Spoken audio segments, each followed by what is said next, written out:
Hello and welcome. My name is Damian, and this is a D&D one-shot. I do apologize about the audio. I am still getting used to video editing and audio editing. So enjoy the video.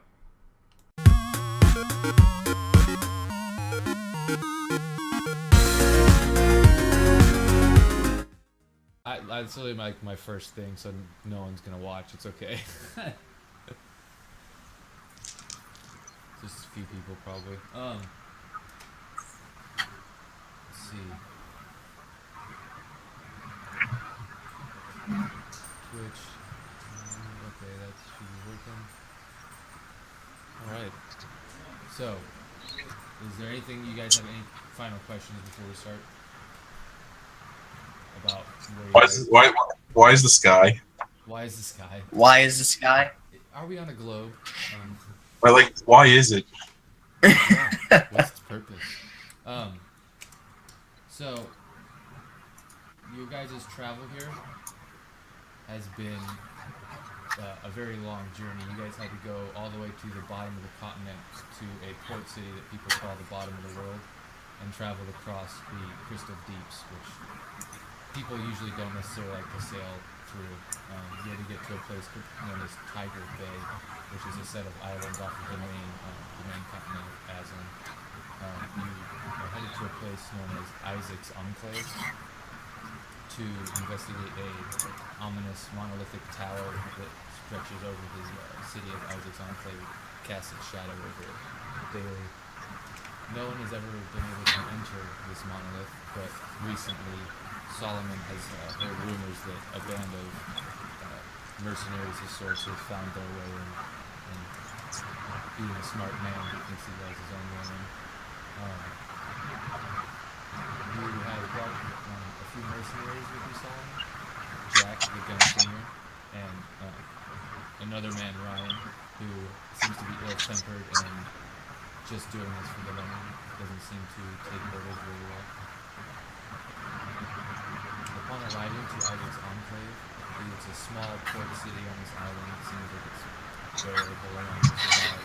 And off in the distance, you can see through the jungle a long black tower. It just looks like an obelisk, almost like the monument, Washington Monument. There's no real defining traits about it, except it's made of like cobblestone instead of like finely masonry. You guys have to travel a good distance through the jungle to arrive in front of this monolith. You get into a clearing. When you get to this clearing, it seems like the jungle thick is all the way here thick to get through hindering terrain. But as soon as you get into this monolith grove, nothing seems to grow. It just seems to be dirt, and the surroundings has this small little brick wall with these 5 dark stone pillars that kind of hold up the wall that kind of do a half circle around the monolith. Upon looking at the monolith, you can see that it's made from kind of a light stone. Every now and then there's a few dark stones speckled out around the tower, kind of roughly the same depth as the pillars of this fence that seems to surround the monolith. When you enter this grove, there's a strange sense, almost like you're being watched. What do you do from here?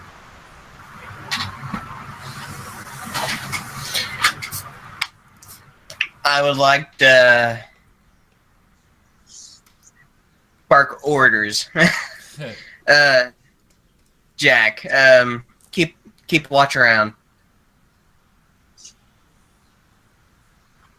Just keep your eyes into the sky, and Just Jack. Ryan. Ryan's gonna start walking around the tower, looking at it. He's very intuitive, although he doesn't seem to be an intelligent man.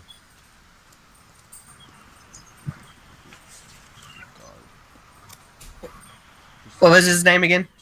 His name is Ryan. and he only got a 6. Ryan? Alright. So he's just walking around the tower, and he seems perplexed and kind of gives up and sits down on the fence that seems to be in a half circle around the monolith. Ryan. I know you're impatient, but bear with us. Well, yeah, but there's no door. I don't get this. I was about to do that. I walk over and expect it. Yeah, so go ahead and make either an investigation or perception, whichever one you have better skill in. Or survival, right. actually. You could use survival here too, but I don't think you're probably not your skill type. What was it again? Perception or what? Perception, investigation, or survival. Alright, perception and investigation is the same for me. Okay. Would this be considered trying to find a secret door? Technically, yes. Alright. I'll say yeah. Why not? It's a one shot. What did you say? Secret door.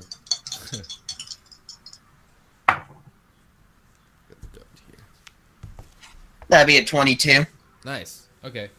You notice that it's weird. The all the dark stones that are speckled in the monolith that I mentioned before, there only seems to be 5 of them, and there's 5 pillars of the same stone color in the fence that's surrounding. And for some reason that seems odd, and they all seem to be within arm's reach. So you kind of instinctively, as you're investigating, push like the dark stone, but nothing seems to happen. And then you kind of investigate around a little bit more, and you see that near each one of these dark stones is another stone next to it that is light, but has a little symbol on it. And you kind of feel over the symbol, and it's like engraved, like carved in it. And it's like a little arcane rune, and you push on that, and that stone pushes in. And as you push it in, you hear a chime, like a note, a musical note play. And then the black stone slides into place over that stone you just pushed in. And as you're investigating a little bit more, you realize the stones actually move. Like as you move the dark stone over the stone you pushed in, you can then move another stone in the place of that stone, almost like those slider puzzles that you have as kids, you know, where you like slide them around to try to make a picture. But you get Ryan. Ryan's like, what did you do? All you have to do is touch this ruin here, and it will activate. Okay, I'll get the other side. And he starts walking around, and you hear another chime plays, and then eventually you hear another one, and you push in another one, and then as the 5th one is eventually pushed in, you hear those 4 chimes that play, but they play in a specific order. And you can like keep the note down.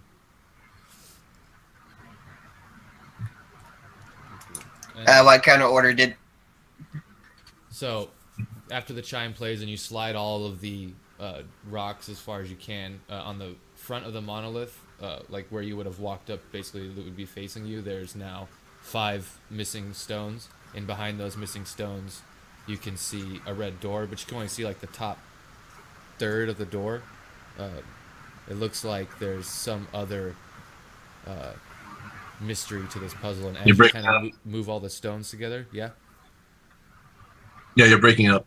Oh, so how far up have you guys caught? Do you guys know where I was breaking out at? Oh no, you just broke out. Oh, okay, cool. So then as you see the door behind it, and there's that little opening, you can kind of hear like a click, and then you hear like 5 like like stones hit the ground. And as you look around, all the black stones you had originally pushed in, the stones you originally pushed in have now pushed themselves back out, releasing the black stones from the wall. So now there's 5 of the black stones released from the monolith, and a third of the door you can see. You can't quite open the door the way. There's still, 2/3 of the door covered by stone. All right. You could possibly break it, Um, figure out the rest of the puzzle. I would like to try to do the rest of the puzzle.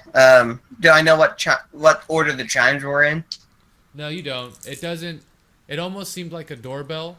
It didn't seem necessarily specific to this. There's no reason that the music would seem specific to this puzzle. All right.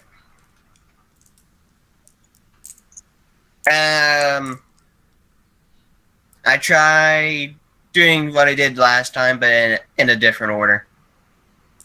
If that's possible. The stones don't seem to push in this time, but you do have 5 of the 5 dark stones are now like free. You can move them around and do stuff with them. All right. I would like to investigate the dark stones. See. Okay. Yeah, how they move and what all they can do right now. They seem strangely light for how big they are, and you can go ahead and give me an investigation for the stones in the general area to see how they might fit into the general area. And everyone can roll for this. Because now everyone's kind of like, what the fuck's going on? That'd be a 17 for me. Nice, Ryan. Ryan's gonna assist you, so if you want to try and roll to see if you can get a better roll, you can. All right. Just to see. That'd be 18. Oh, nice. Jack? Yeah. Did you want to roll investigation or perception? Yeah, okay. Hold on. Let me just take these off. Let me just look at my card, my sheet real quick. So it's just an investigation, right? Yeah. Yep. What would that be? A D4? No. No, it'd be a D20 plus whatever is next to your investigation skill. Okay. Stupid. Okay. It's a 2. Oh, okay. So investigate. So you kind of sit down on the wall on one of the pillars, the black pillars on the wall, and you kind of you're like, I don't know what the hell's going on. This is weird, and it kind of sinks in. And as you're investigating the stones, Solomon, you kind of notice that there's a rune on the bottom of the stone you couldn't see when it was placed into the wall, but now that you're looking at it around, you can see it. There's another rune similar to the one that you on the stones you pushed in, and then now, as he sits on the pillar, you can kind of hear a click. It's very faint, but you can hear as if there's a mechanism on top of the pillars that he sat on, and the color of the stones Jack. match those pillars. Jack, what did he do? I don't know. No, whatever you're doing, my friend, I think that's what we need to do. I go over to one of the other pillars and try to push in. You push in, and it goes down, and then as you release, it releases up. And then you look at the stone in your hand, and you go, You place the stone down, and the stone, as it clicks down, you hear one of the chimes play again. All right, fellas, take one of the black stones over there and find a place to put them.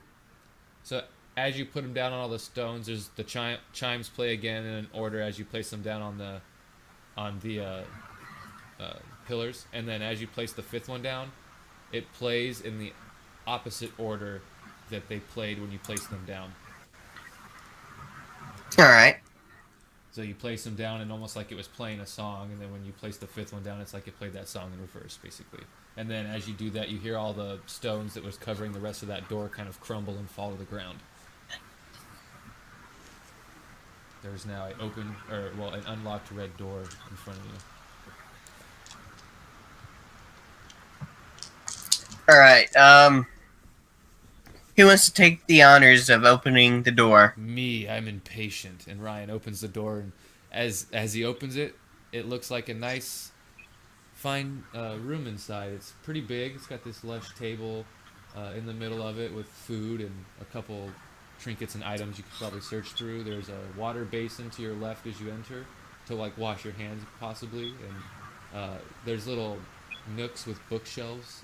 There is a little table with a chess table that looks like with two chairs like people could play, and then a rug in front of you. And on the other end of the room as you guys enter is a very large mirror, like a 15-foot mirror that goes from ceiling to floor, and then beside the mirror are two hanging, gleaming swords.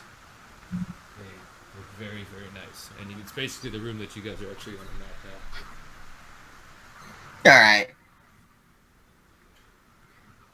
Okay, Solomon will instantly go to the bookshelves and see what's on the bookshelves. Okay. Go ahead and make an investigation just for flipping through. That would be a 6 for me. A 6, okay, Jack.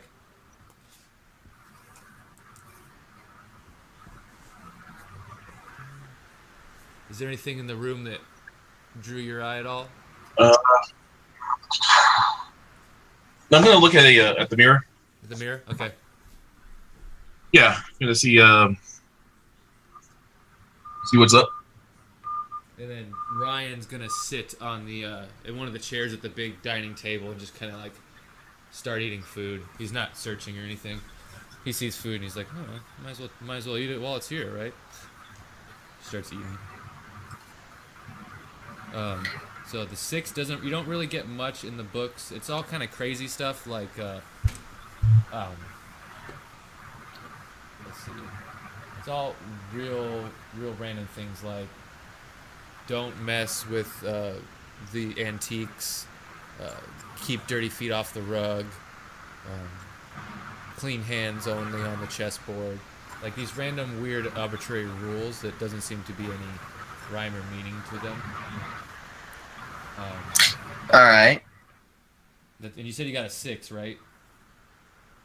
For your roll? Yep. Okay, just making sure. And then Jack, you said you wanted to investigate the mirror, so go ahead and give me a investigation. Or perception. By the way, I'm still new to D&D, so. Yeah, you're good. It's all good. Perception or investigation. So you do be the same thing. You'd roll the d20 and then just add that skill to it. All right, let me just take a look at the investigation. So my investigation would be just a +1. Yeah. If you. Oh, no, it'll be a 14, right? No. Oh no! Sorry, yeah, it's a +1. Sorry, misread it. Okay. You got a 17, so it'll be 18. Nice. Okay, as you're looking in the mirror, there's something weird about the chessboard. The chess. Whoa! You just broke up at the mirror part. Okay, no problem. So you can hear me now, right? Yeah. Okay, so as you're looking at the mirror, everything in the room seems to be fine, dandy. It's kind of weird that the door that's open behind you guys leading out in the mirror, it's shut. That's different. So that's kind of weird. But then also the chessboard, since you rolled so high, the chessboard is actually in your room, or in reality where you are, is set up almost like it had been played. And a piece seems to be missing. But in the mirror, the board is set up like it's ready to be played. All the pieces are there. It's almost like someone's ready for a game. And when you look at the chessboard, you notice that there's two chairs. One of the chairs is pulled out like it's inviting. Like it's like inviting you to sit down. And it's the one that's facing the mirror. So. All right. Over here. So you're saying that in the mirror, the door is closed and the chessboard is all set up? Yeah. And in real reality, the door is open and the chessboard is almost like it had been a game had been played and the piece seems to be missing. It's somewhere in the room, possibly, or somewhere else in the tower, even if you don't know. Okay, so the only two differences in the mirror is just the door and the chessboard. And the chessboard, yeah. And you said the chessboard is it's set up to play, like it's ready to play, but in reality it's already been played. It looks like it's already been played with. Yeah, in reality, in the room. Okay. Yeah. Can I? Okay. Trying to think what to do. As Can I move the mirror? Can you move the mirror? Yeah. Can I move it? Yeah. When you try to move it, it seems like it's adhesively glued to the wall, or actually part of the wall. And next So there's to no it, way to pry it out, right? no, It's stuck there. you can try, but the more and more you try, the more and more you would damage whatever you're using. Like if you're using a crowbar in your inventory, the crowbar would be getting damaged. I don't want to break the mirror. Okay. All right, so I guess I go to the chessboard. Okay. Make it another investigation, and you can too, Solomon, since you're kind of just all stuck in a room. All right. Okay, I got That's a natural 1 for me. a 6. So as you guys are all kind of wandering around, so you grabbed books, you touched the mirror, that's fine. He's eating food, that's cool. You walk over to the chessboard and you just look at it. I mean, I'm just looking at it right now. Okay. As you're doing that, you're all kind of pacing the room, and Ryan's just there eating food down, and he like kind of throws a plate onto the table, and as things kind of shift on the table, lots of papers and stuff kind of like shift around. There's something that seems to have fallen to the ground, and when you guys both look at it, it seems like it is a black chess piece, like the king to the black king to the chess piece. That's a huge chess piece. It's not that big, but that's what it is. All right. It's large. And the book said that you need to wash your hands before you play chess, right? Yeah, it said clean hands on the chessboard. Did you say there was a fountain in the room or something? Yep, there's a water, Yeah. like a water basin right at the left of the door. All right. So it's your turn, Solomon, right? It's really who. Yeah. Okay. Really. So I find the. There's no initiative Can- right now, so you guys can kind of just do whatever you want until something happens to where you would have to be into initiative order. That's when it starts to go like turn based. Okay. I saw the chess piece, so I went to the I go to the fountain, put my hands in the fountain to wash it. Okay. Telling the two. I follow Touch the Jack. chess piece. Interesting. Okay. So you kind of like watch him around. You watch him wash his hands. You said you pick up the chess piece off the ground. I'm washing my hands so I can pick up the chess piece. Okay. And then you go. You pick it up, and nothing seems to happen. Everything seems to be okay. So I wash my hands. I pick up the chess piece, right? Yep. And now you notice that it's just like it's before. The chessboard, it isn't matching what is in the mirror. Okay.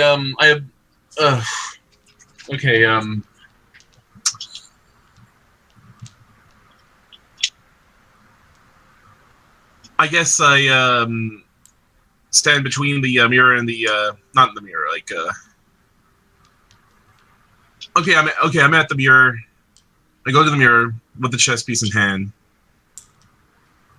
I try to observe if there's anything matching between the chessboard and the chessboard in the mirror. Okay. As you go over to look, you seem to be like trying real hard to get kind of close to the mirror. You squint and you're like holding the chess piece up, and in your mind you're thinking like, how does this fit? And as you think of that, the red door in the mirror opens. Beyond the red door is not the jungle where you came from. It is actually what looks like a small room. You can't really tell. It's almost like too dark to tell what's beyond. But it's not the bright jungle outside, that's for sure. And a man comes out in a blue robe and he's like, "Ooh, you found the chess piece. I think you'd like to play a game, right? Well, I mean, it's the only way to progress." And he sits down in the chair that, with his back facing you in the mirror, like he's facing the chessboard, so like he's ready to play. And as you look at the other chessboard in reality, as he starts to move, like wave his hand over the board, the pieces kind of all start to move into place like it's setting up to play, except you have the last piece, the Black King. Okay. So wait. So since the pieces were already in separate places on the board and in reality, does he? So the guy sets it up, As he ready to play, right? as he sits down in the mirror and kind of waves his hand over it in the mirror, in reality, yeah, it sets up like it is in the mirror. It looks like he's ready So to they play a match. game. So they match up. You're gonna play a game? Oh no, I mean like what I see happening in the mirror, and in reality, he sets it up so it matches both ways, right? Yeah. Okay. So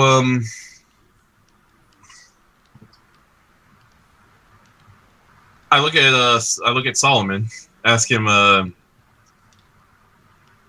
wait, who's the other dude's name? Ryan. He's still eating though. He's not paying attention to what he didn't even seem to notice the new voice. Okay, I look at Solomon. I'm like,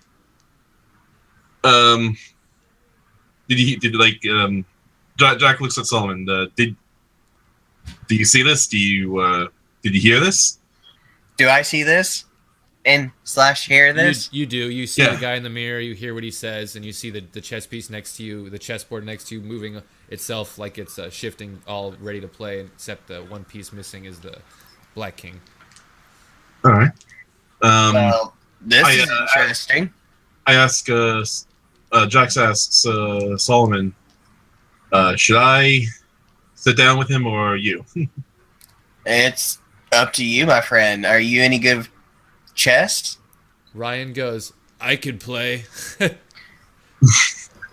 You look busy, my friend. Yeah. You have to. I don't think you would. I don't think your hands are clean enough for it right now.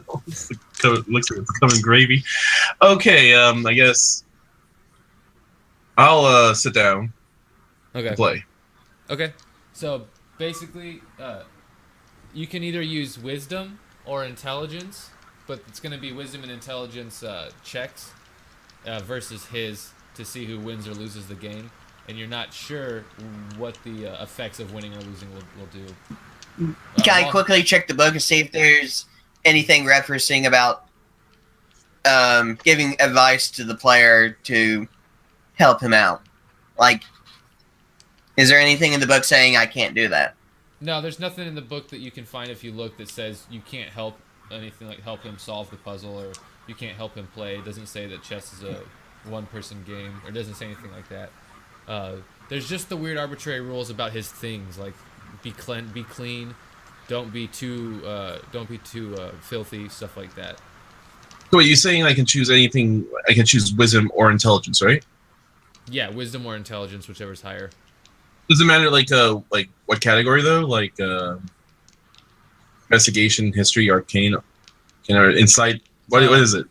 You could use actually you can use deception, insight, deception or insight to play chess. I would say, because you're trying to either lure people into traps or see what they're doing and counteract them. So if you want, you could use insight or deception if they're any better for you. You know, I'm just gonna go with my intelligence, which would be a +1. Hold on. What was that, Damian? Before he starts playing the game, I like to wash my hands and get behind him to suggest moves. Okay. Whenever he needs help. That will give him advantage if there's two people playing. You get to roll 2 dice, 2d20, and take the higher of the two for your check.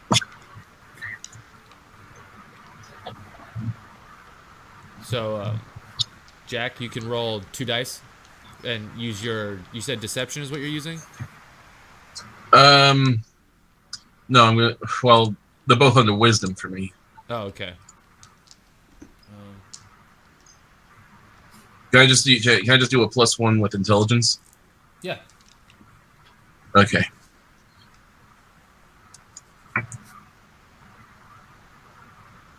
So just roll a 20 and +1, right? You get to roll the d20 twice too to take the higher of the two.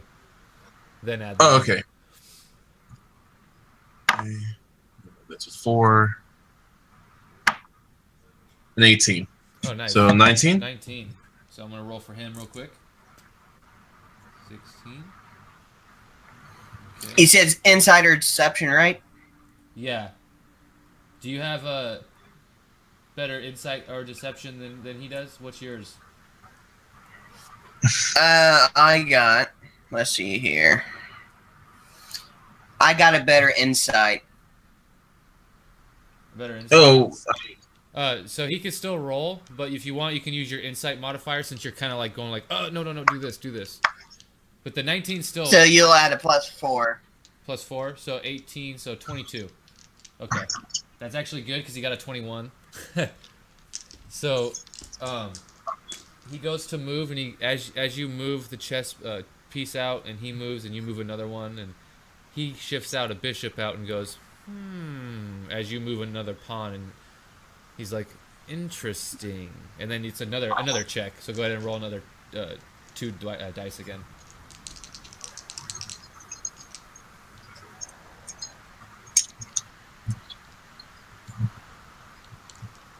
Jack. Oh, sorry about that. Like, I thought I heard some gunshots outside. Oh no, you're good. You're good. I was just making sure you could hear me. I think it was just fireworks. Okay. Hold on. Oh wait, what do you want me to roll? Yeah, make another roll another 2 dice, and then we can tell us what you roll, and we'll add a 4 to it. 17. 17. Oh, nice. So 21 this time. So let's see what he rolls. Ooh, nice. This time he only got a 17. I found out my perception does have a +3. Or an 18. My insight. Oh, nice. Okay. So you move some pieces again, and he goes like, I didn't expect this. 2 people seems to be unfair, and it seems to be really strange because you're playing an empty chair and the pieces are all moving on their own, but you can see the man in the mirror sitting across from you, and you can hear him like he's sitting across from you. Go ahead and make one more check. Let's do it one more time. This will decide who wins. Oh wait, hold on. Wait, where's the chessboard on the map? On the map. Since there's no combat, I wasn't really moving stuff. But basically, this is what you guys are doing right now. Oh, okay. So you guys would be... Okay, so I was getting confused there for a second. Yeah, that's all good. Okay. He's not in front of you, but that's where he would be. Okay, so wait, did I place down the piece? Yeah, you started playing. Yeah. Okay, so I started playing. So wait, do I have an idea of what I'm looking at on his board now, like on the chessboard? Yeah, I'm not gonna have it like actual moves or gambits and stuff because I'm not too versed in chess. But you are a couple moves, like about 6 or 7 moves in now, because I'm doing each roll about 3 to 4 moves, and you seem to be getting the upper hand of him. You guys together. And then, I ask him who he is. Inquisitive. You might learn something for the later trials. My name is Elgin, and I created this tower. It houses something very dark, but if you have a good heart, there might be a reward at the end for you. Your move. And then you go ahead and make another check, or ask more questions. It's up to you guys. Solomon's right now invested in writing in his tome.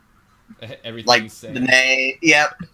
Gotcha. He's like, oh, this is the guy who created this tower. I should memorize this. Wait, this is the guy who created the tower, right? Yeah. Okay. So wait, he's the freaking wizard. Yep.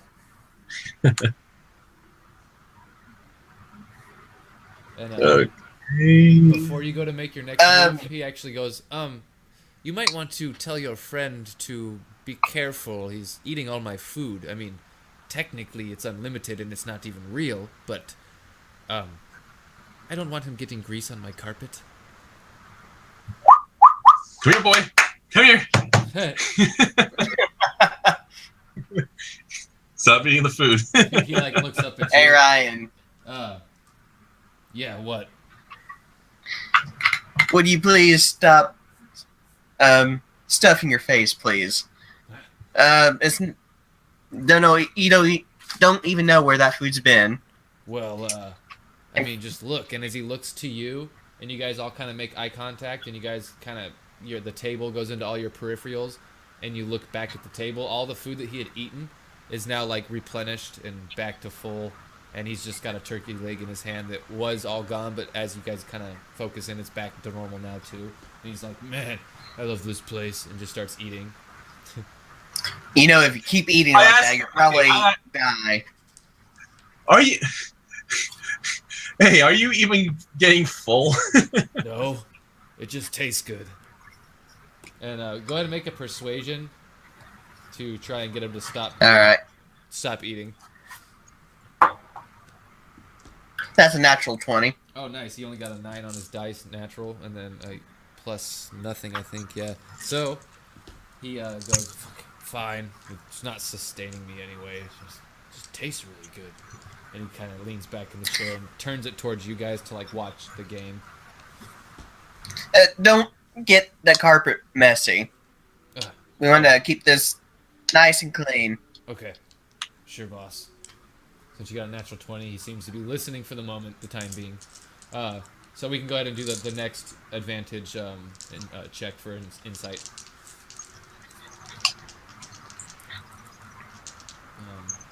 Did you want to roll this one, Solomon?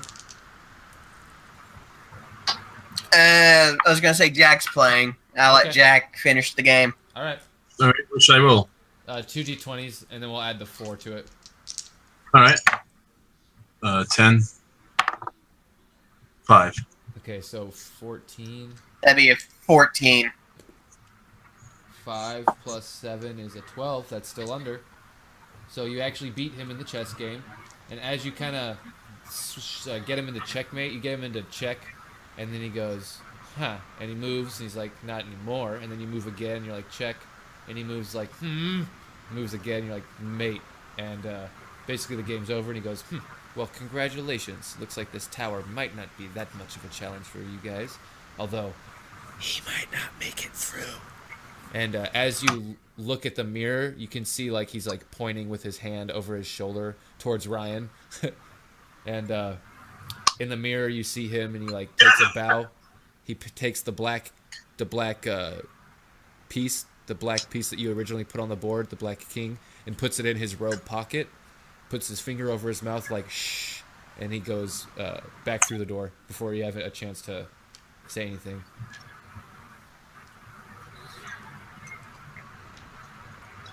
That man is quite weird. And as you do that, you hear a and the door that was open leading to the jungle is now shut. I run over and try to open it. It opens, and inside is a small room. Interesting. So you would come back. He's gone. Ryan's here. You're still at the chest. You would come open the door, and it would just be like that, a small little room. All right.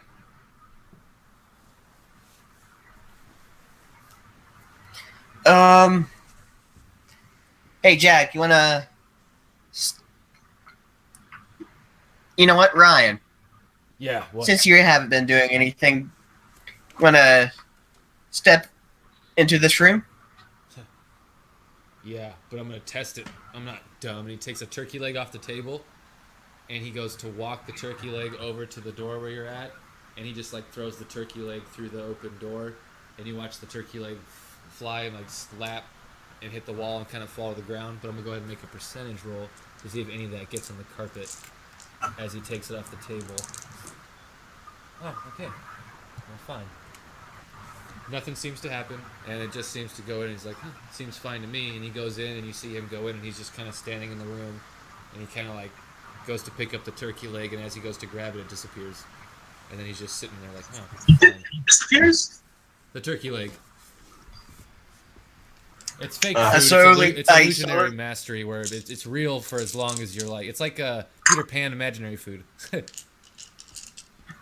I slowly close the door, then open it again. You close the door and open it again? Yeah. He's turned inside out like the fly. No, I'm just kidding. He's still in there. No. Okay.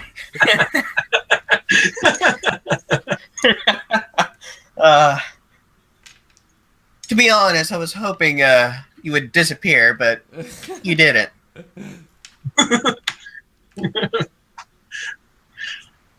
Solomon, So- try it again. You You didn't shut it fast enough. No, I don't think it's that. All right. If you want, you can stay in this room and not dirty the carpet. Okay. You do Let's stay here. recirculate. As I walk back towards the bookshelves and to investigate to see if there's like any secret passages or. Okay, go ahead and make a roll for secret passages and technically looking through the books for clues and stuff. You guys can both make checks. And just add investigation All to right. it. So 20? Yeah, D20 and then add Yep. the investigation. What was that? 18, 19, 20. That'd be a 22. 22? And then 14, so was Oh, that from would that over be here. 15 too? Yeah. Okay. As you guys are looking around, you look through the books. You don't see any creases or anything for secret doors in the nooks, and in the books you see now all the words. What before were all just a bunch of like random cleanliness rules, now all look like, well, you gotta continue if you want to play, and they're all like things like the door's not gonna bite. The only way out is up and shit like that. Different way, encouraging words to get you through the door. It seems like. I have a feeling, Jack, that we need to go for that door. I have a feeling we're on a railroad track. So after you, Jack. Okay. You guys- Before I do, I take a quick. I take a close look at the chess piece that I found. Nice, nice. Okay, as you go to take it off the board to pick it up, you notice it's missing, and you kind of like pat yourself down, like what the fuck, and you now notice that there is a key in one of your pockets that there wasn't before, All right. because you won the game, so you get the key. I am the key master. You the gatekeeper? Get that, Solomon? I'm the key master. Get it? Okay. Wait. Which way's the? Wait. Where's the door? On the Where's map, the frick- So the door would be the door you guys actually came in through, but now would be Ryan's in here, and the door would be right there. So if you go through, it would be you'd be in the room, and nothing seems to happen. Okay. Feel like we need a sacrificial pawn. I'm standing next to Solomon. I look at the door, to see if there's a lock or something. There is. I put the key in the lock. As you turn it, you hear like a discordant kind of sound. It's almost like a nope, something that makes you seem like that's wrong, and then you can kind of Really? hear lightly the chimes play again from outside in the original way that you set the stones down, like the forwards way. You can kind of hear them play in the background, like a little elevator music as you take the key out of the lock. Damn it, Solomon! We couldn't lock him in. Hold on, my friend. Hold on. I go into the room, close the door, and see if there's a lock on that side. There is. Okay. All right. I put the key in. So now On you that guys are side? both on the other side of the door. Yeah. Okay, you guys are both over here. You put the key in the door. Same thing. Little chime plays, almost like soft elevator music of 4 notes. Same thing. And then, as you guys are all looking around, almost like when you guys all lose glance of each other for almost a moment. As you guys kind of like look around the room, and as you guys all try to look back at the door, everyone's out of the. You're on. No one's. You're on different rooms. You, Jack, are now in the room by yourself with the red door in front of you, and it doesn't seem to be opening. Ryan is in the missing. He seems to be missing from you guys, and Solomon. Oh, you thank are God. in a room by yourself, all surrounded by all walls. And let's see here. Hold on. There's specifics with these rooms. So, Solomon, you're in room C, and Jack, you're in room A. So, room A. You find yourself in a small 15 by 10 room with only the same red door, which is now shut and locked. The wall has a brick missing from it and a hole that seems to stretch forever if you look through it. And that's all that's in the room. And then for you, Solomon, room C, it's the same small room, except there's no door. And there is a key sticking out of a brick with a runic symbol around it, kind of like the one from the stones earlier. It's like a key almost in a lock in the brick, but it's in the wall facing you. That's all that there is in this room. It's a strange keyhole with a key in it. I turned the key. Wait, you have a key? You turn the key and the brick comes loose. It comes out, and now behind the brick is another endless hole that stretches on forever. And in there, when you take the hole out, you can hear, like, you guys can both hear this coming from the holes in your rooms now. You can hear like a motherfuck. I knew they would fucking trick me. They're not gonna give me my cut, those assholes, leaving me locked in this magic fucking room. And then you guys can hear that kind of echoing through the hole, almost like it's really far away. Man, Ryan, you have a bad attitude. Huh? Oh, what? You guys let me out of here. I would love to if I knew how to get myself out of here. Oh, you guys are stuck too? That's even worse. It is. What do we do? I'm trying to figure this out. I'm just in a room Go with eat. 2 holes in it. 2 holes. Yeah, when I look through one, it looks like I'm looking back in myself from the other holes. Really weird. Oh man, I just lost connection there for a second. Sorry. It's all good. All right. What did I miss? What about the hole? Yeah, you guys can all kind of hear each other now. Yeah. So wait, who has the key again? You have the key for that's the chess piece, and he has now a new key that unlocked the brick from the wall. And now he just has a key and a brick. And as you get the brick out of the wall, on the other side of the brick, there's really nothing. It just seems to be a normal brick other than that keyhole that's in it that unlocked it from the wall.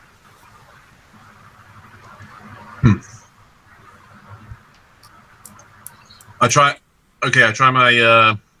my key at the door.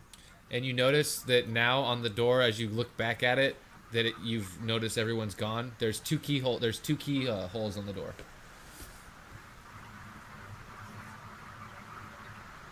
I try the keyhole in each one. In each hole. I mean, I try the key. It would do the same thing each time you do it. And then play the chime really light.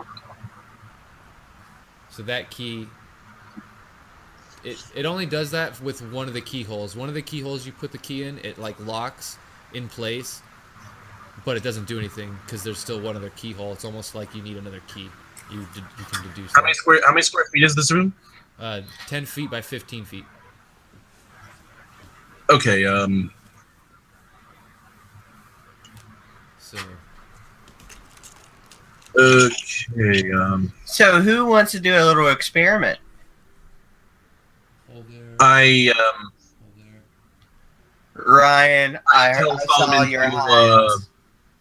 I saw your hand come up, Ryan. You want to do an experiment? Yeah. Okay.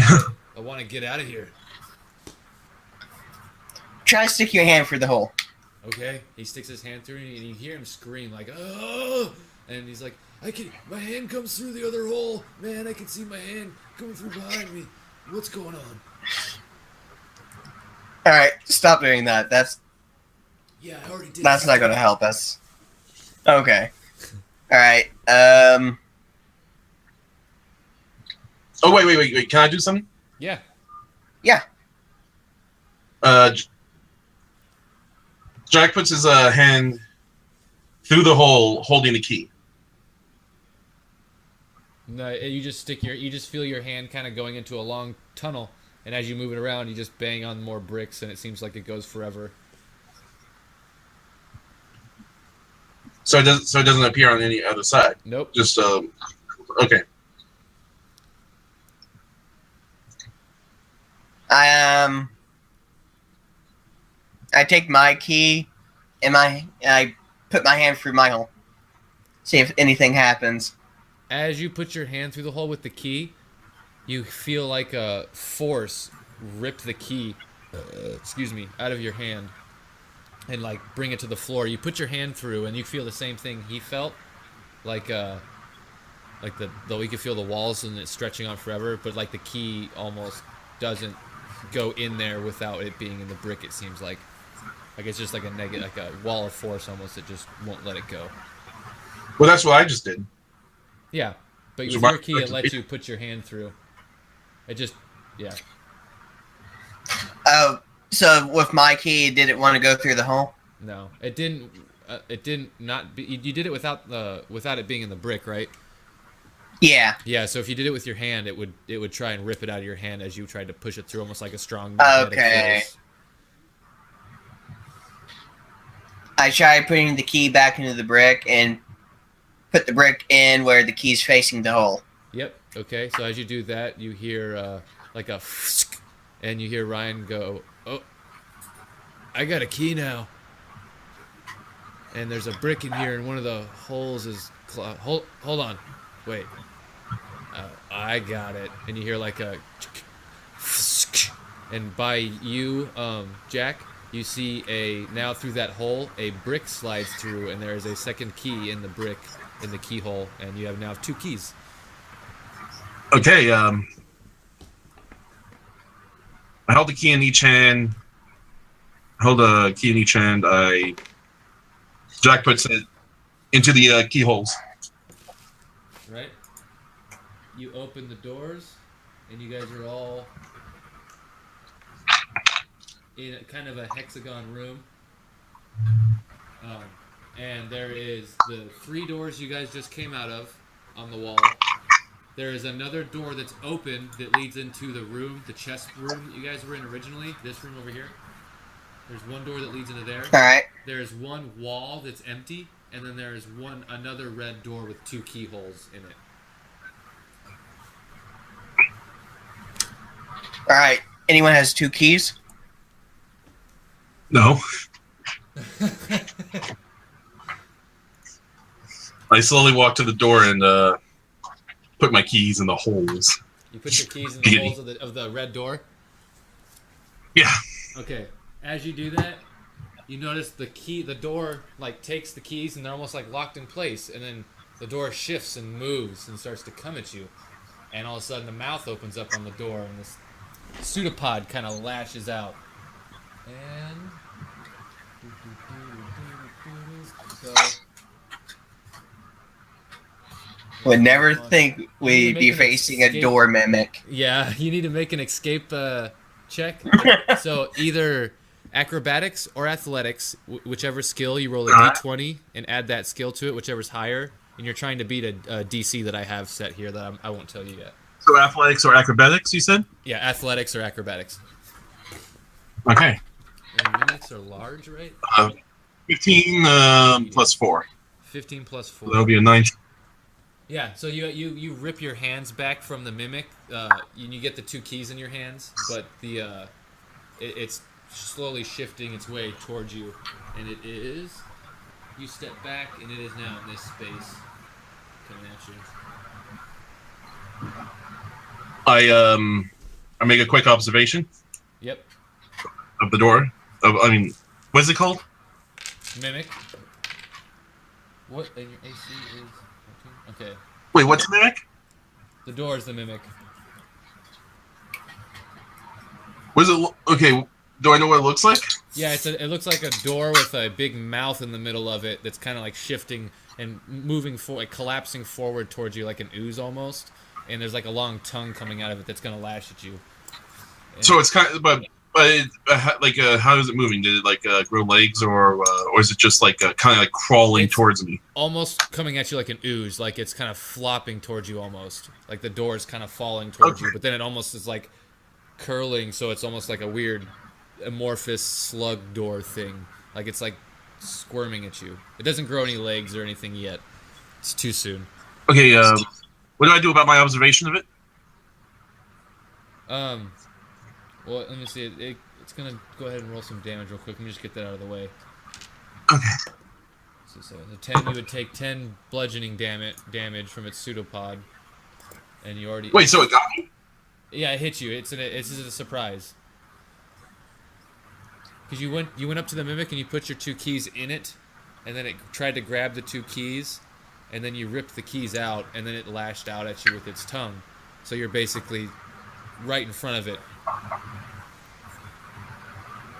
And then it's going to be initiative now.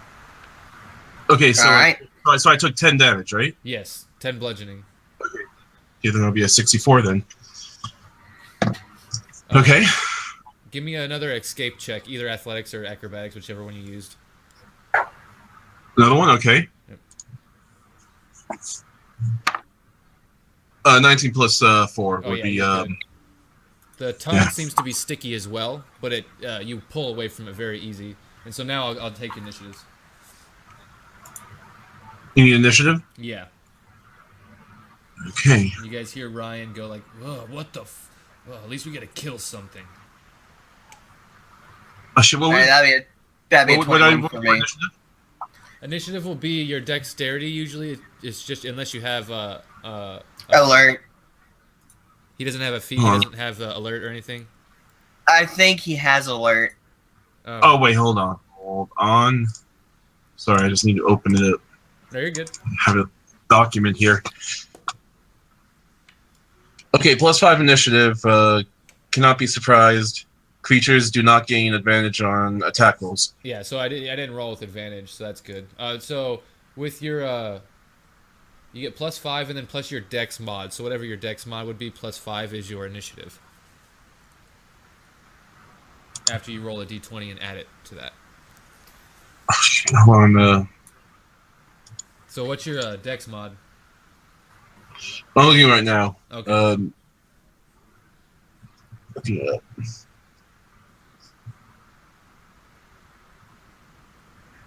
Okay, it's a +3. +3, so you're going to roll a d20 plus 8. Okay.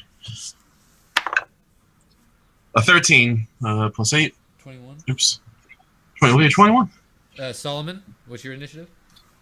21. Really? What's your dex? Yep. I got a +2, but I also have an alert feat. Well, he does too, though, so that cancels out, so he actually goes before you. Ryan is last, the mimic's after you guys. Okay, so let's see. The first initiative order is going to be Jack. So it is 5 foot in front of you. You have a bonus action, a move action, and a regular action. Your regular action can be your attack actions. Let's see.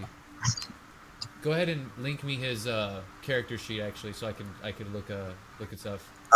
Let me just send. Sorry, I have to make this viewable. Okay. Oh no, you're good. Oops. So, because Damien, did you have the PDF already? Yeah. Yeah. I'm trying to create a share link here. Okay. Oh, Copy. You want me to send it to you? you could put it in the chat in Google Hangouts. All right, I'll do that right now.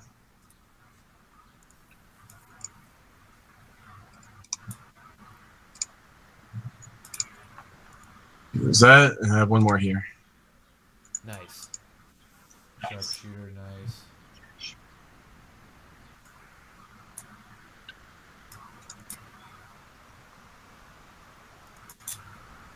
Man, Doc Hub is very different than trying to get it. Oh, you're good. Share link.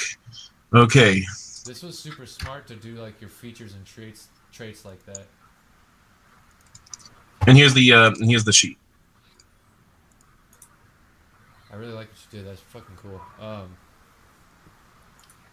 Nice. So we got everyone's initiative. You get to go first. So let's go. Oh, and you have guns, so you're gonna want to probably back up. Well, hold on. Start. But just so you're aware, if you move out of the range of a creature, so right now since you're within melee range, if you were to move away from him, then he would get a attack of opportunity as a reaction. So you'd get an extra attack on you if you moved away. But you do use ranged weapons, so it might be worth it. Well, I do like jump. I do like probably jump away from him. Okay. He has no disadvantage within 5 feet of I attack. just saw that he has the crossbow expert, so you actually don't have to get away. Can attack one. Well, this is what I do. I draw my rifle.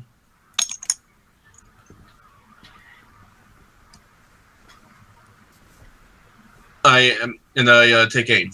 Yep. And you're gonna get you're level 10. How many attacks do fighters get at 10? We get 2. 2. So he'll get 3 if he wants to use his follow-up, a bonus action, as with one of his other loaded weapons. Yep. Oh no! Wait. Okay. Wait. Hold on. I made a mistake. I draw my rifle, and I place the bayonet on it. Okay, that'll be your bonus action then. Yeah, that's my bonus action.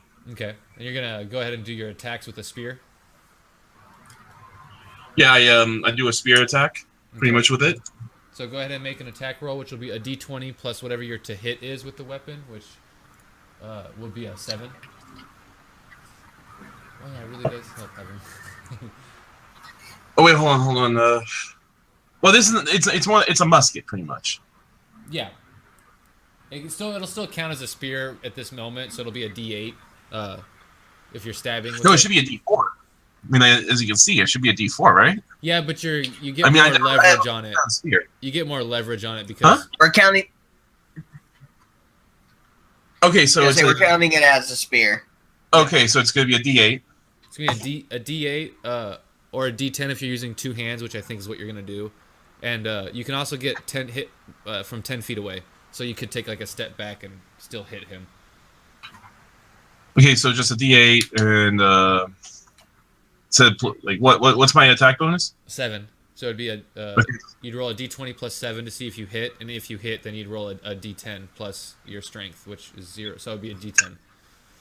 So a D8 plus 7. No, a D20 plus 7. And, no. And then you roll a D10 if you hit for damage. Oh wait. So not this. Hold on.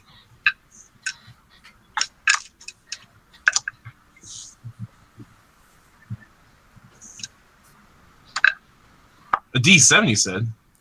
A D20. Oh, a D20? Yeah, roll your D20 plus 7. Oh, I thought it was a D8 plus 7. Okay. A 10 plus, it'll be 17. 17 hits. Yep. So you would roll a D10 to see how much damage you did. Okay, hold on. Okay. Get back there. An 8. An 8. Alright, so 8 damage. I'm going to take that down. 8 damage. Boom. And then, now, you get a second attack, but before you get your second attack, I'm going to need you to make another escape check, either athletics or acrobatics, to pull your, or is it a strength check? Hold on a sec. Yeah, check would be a 20, right? Yeah, it's a D20, a D20 plus athletics or acrobatics. Okay, that'll be an 8 then. Okay, 4. so as you stab it with the spear, you can see its form kind of almost liquefy for a minute and it take in the spear, and then it solidifies again, grasping it, and it has now got a hold of your musket. You can still fire your musket. You just can't that's what I'm about to do. As a spear. I was about to pull the trigger. Nice. That could be your second attack. And you have advantage. Yep.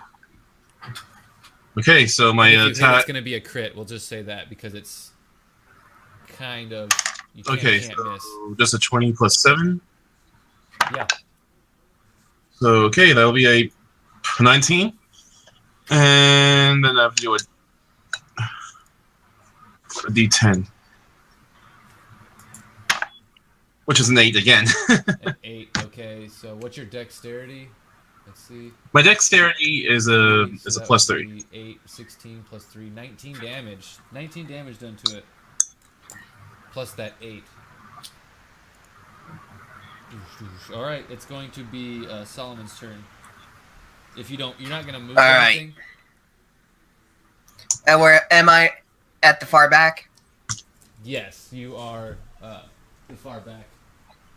This guy.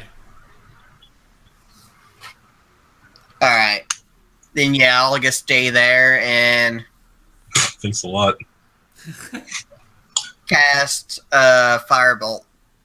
Firebolt? Okay. I thought you said fireball. I was like, you're all Yep. dead. Yep, Fireball. Alright. Gotta make a ranged spell attack. Yep.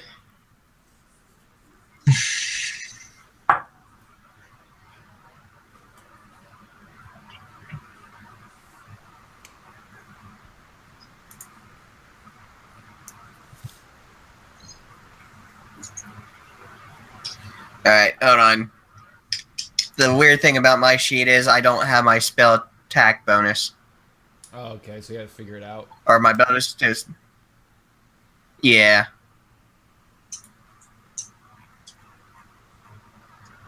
Man, where's Noah? For you, it's intelligence and proficiency, right? Yeah. Okay. So it would be...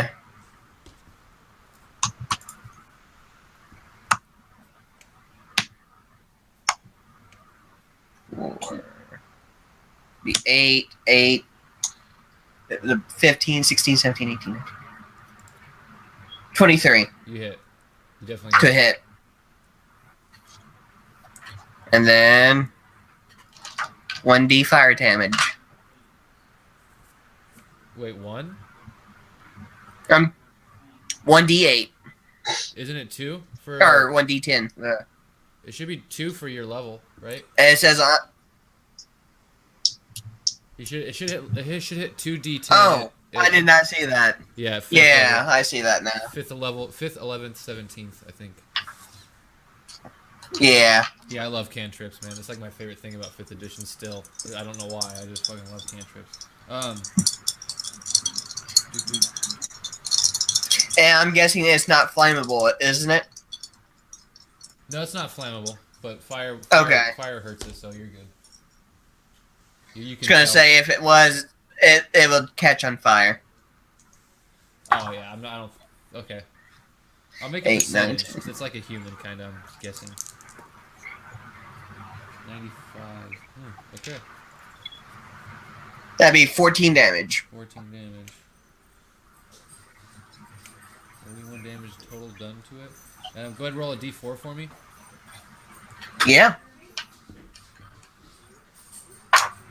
That'd be 4. Nice. So 45. That's how much you did. An extra little bit of fire damage just because you burned them so bad. I rolled a percentage dice and got a 95, and there's a 5% chance. So. All right. Um. All right. I have a question. Yeah. Casting the spell, is that considered just one of my attack actions, or is that both my attack actions? For this, specifically, I usually do it. It's a little OP, but since we're doing a one-shot, I'll let it be just an attack because it's a cantrip and you're an Eldritch Knight, so you're like about fighting.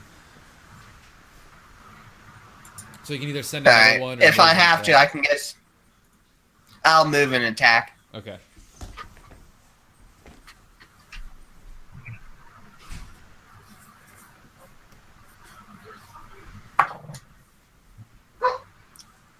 That wasn't a very good roll. Let's see here. That'd be 12 to hit. 12 to hit. That is its armor, so you do hit. All right.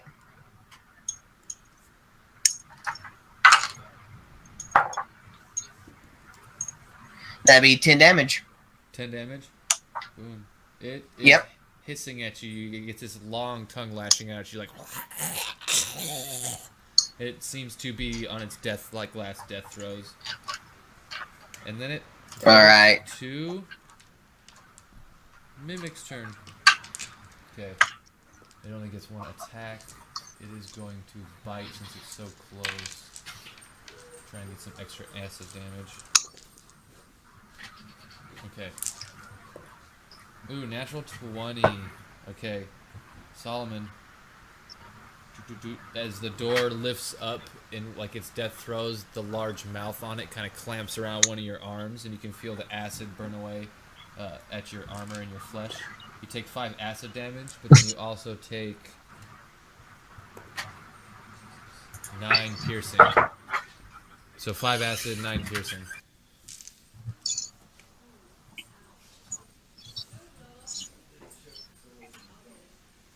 Solomon, no. And then it's going to be Ryan, and he's going to go ahead. And just What was that again? Did you get your damage? No. 9 piercing and 5 acid. Alright. Alright, got it now. So you got 14 damage? He's going to go ahead and strike. He hits. 3, 4, 5, 6. Ha! Ryan shoves his short sword down into it. And he's like, huzzah! I knew I would get the kill. Whips some blood off of it and kind of puts his short sword in his sheath. And he's like, ha! Yeah, I'm taking a little trophy off this one. And as he bends down to take something off it, it like turns almost into like a puddle. There's like nothing to take. It's almost just like a pink, purpley blue slime puddle now. And he's like, and behind where the door was is literally just a wall. It's just enough space for that door to be there. There's nothing there. So now you're in a room with the 3 doors that led to your prison cells, the door that's open leading back to the chess room, and then these 2 blank walls.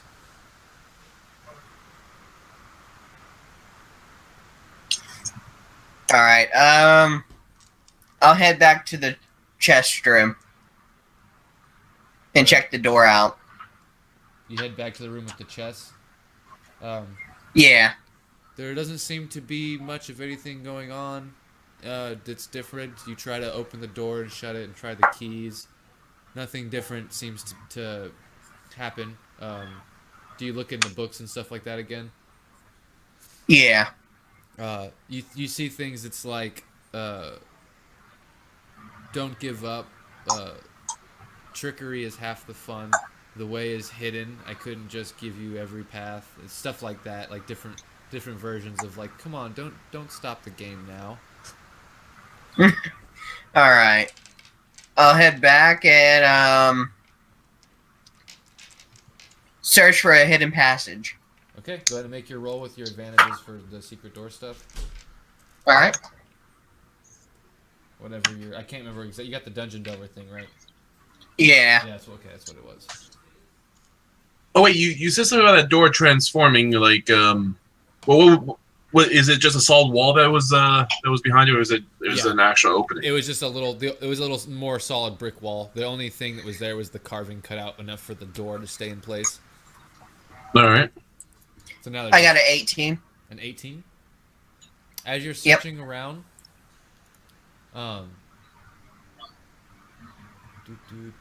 you realize that,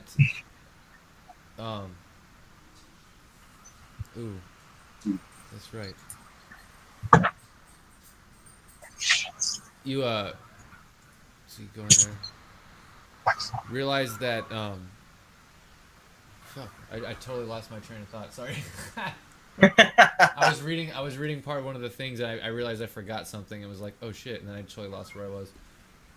Okay, so you see, there is a secret door. There's a cutout of where a door should be, and then you're looking around. You're trying to find the mechanisms for opening this door, and eventually you see these two runes on either side of the secret door that are really small, and there's really small keyholes in them. It looks like just enough space for the key to go in. Alright, I motion Jack over, like, hey, I need your keys.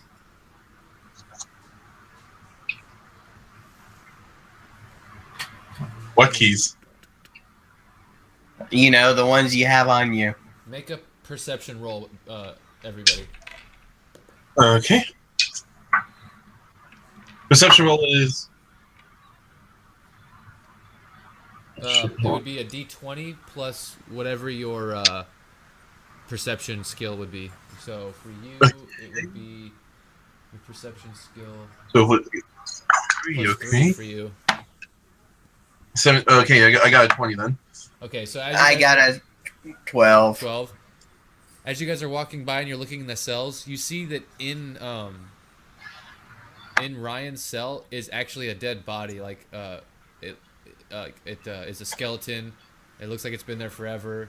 And now that you kind of look at the ground, you can see like a dried, like almost like dried blood in certain areas, almost like someone kind of walked into the room and died, almost, or crawled into the room and died.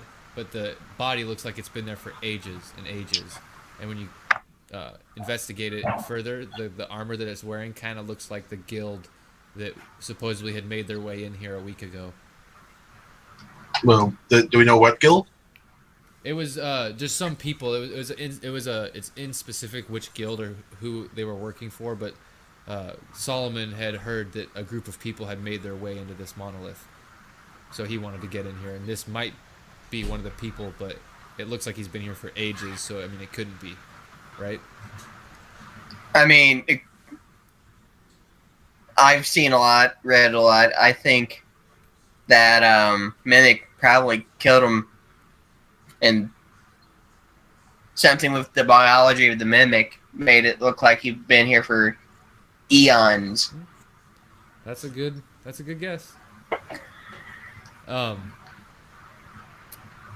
Next one, so okay, you went back in the chess room, you said, right? Yeah. In the chess room, everything seems to be normal. One of the swords that was next to the windows is actually off of its like display, and it's actually sitting in the room. And as you're looking in the room, you can actually see the blood trail goes from the chess room to the door, and it kind of stops there, and the blood trail continues later in that cell where that guy is. So it looks like whatever happened actually happened before. It happened in the chess room, and then he died in the cell before making his way out of the cell. Other people, though, I go over made their and way out. I go over and investigate the sword. The sword? It looks to be Yep. an adamantine sword. Nothing too special about it, just a +1 adamantine sword. I cast Mage Hand and let it touch it. Nothing happens. Nothing happens. Nope. I guess I'll pick it back up and place it back to where it was before. When you put the sword back up on the wall, and they're basically long swords, and as you put it back in its place, both of them fall, and the mage opens the door. You see in the mirror, the red door opens, and the mage's face kind of comes through, and he winks at you, and then he kind of puts his head back and shuts the door. You sick bastard.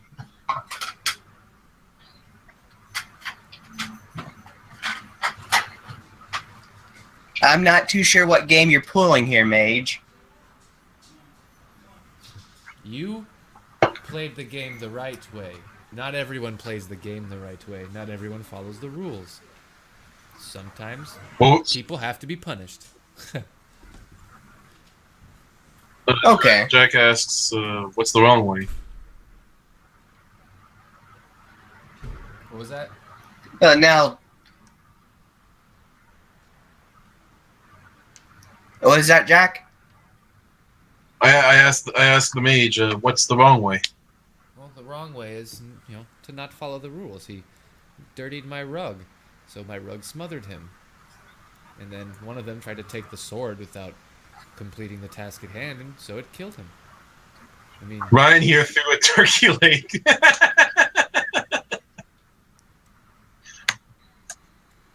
it's a good thing he didn't search very good and find the swords.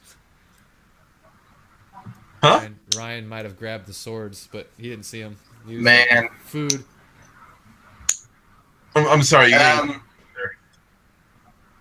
nothing. It doesn't matter. I was just saying it's lucky that Ryan didn't touch those swords on the wall before you guys played the chess.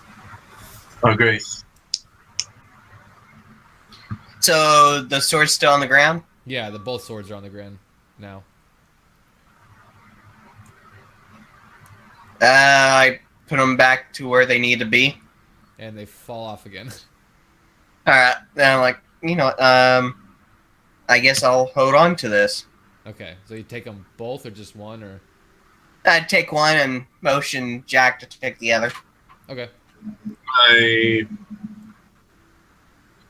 Unless you want to give it to our rude friend.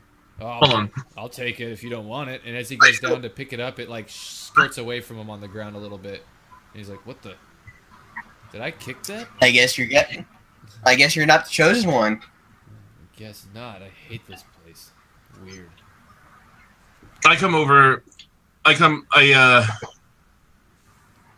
withdraw my I withdraw my rifle over my back, and I just walk over and try to pick up the sword.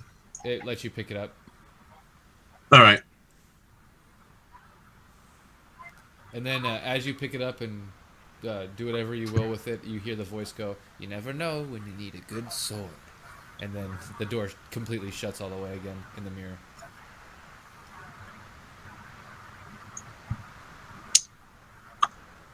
All right. So wait, where are our characters right now? In the chess room right now.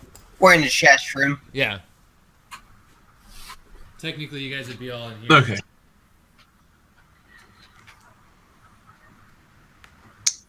All right. I'm just using this for battles. Okay. Let's see. I checked the books again. Okay. The books haven't led me astray yet. It says I look back at the mirror. Don't give up. Now, sometimes you see things like, at least now you have the right tools. That's a new thing, but most of it's the same. So, like, don't stop playing the game. I look over the chessboard. All the pieces. Anything different with the chess? All the pieces seem to be gone. I look at the mirror. I look at the mirror again. And they're all gone in the mirror as well. Basically, it means that this puzzle has been completely finished. This room is what Okay. You can still get clues from the books, but it's basically. I look at the I observe the rug, I guess. The rug? Okay. Be careful with the rug. It has a tendency to come alive and smother you. Oh, like the freaking door? Kind of. Did we step on the rug yet? You've walked over and No. stuff, but no one's been too dirty, and you guys, yeah. All right. I look at my hand. I look at my hands. Are they dirty? A little bit from the cell and feeling the walls and stuff, but not too bad. But they are dirty. They're not clean. Okay. I wash my hands again. Okay. I wash my hands. Go back to the rug and roll it up. Nice. Okay. Let's see if there's anything underneath. There's nothing underneath, but as you pick up the rug, it feels kind of heavy. But when you lift it up to look underneath it, it gets really light, almost like you can carry it with you.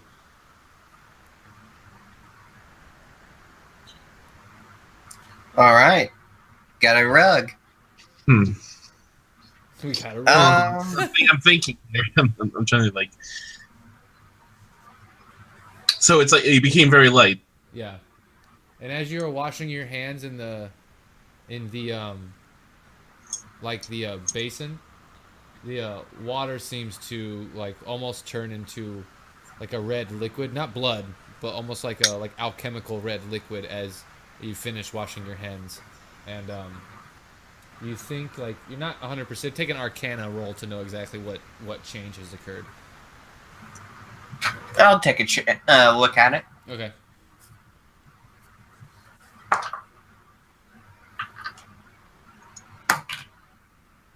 Let me just clear off my board so my dice don't keep on getting cocked here.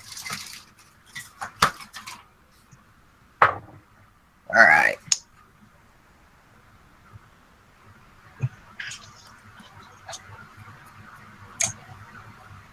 That'd be 24 for Arcana. Nice. It seems to be some sort of minor healing, drink, some sort of minor potion. You think you look at the table where Ryan was eating, and it seems like I run over to the fountain and just dunk my head in and start drinking. Okay, you drink about 1 potion's worth. You can go ahead and heal for a minor potion.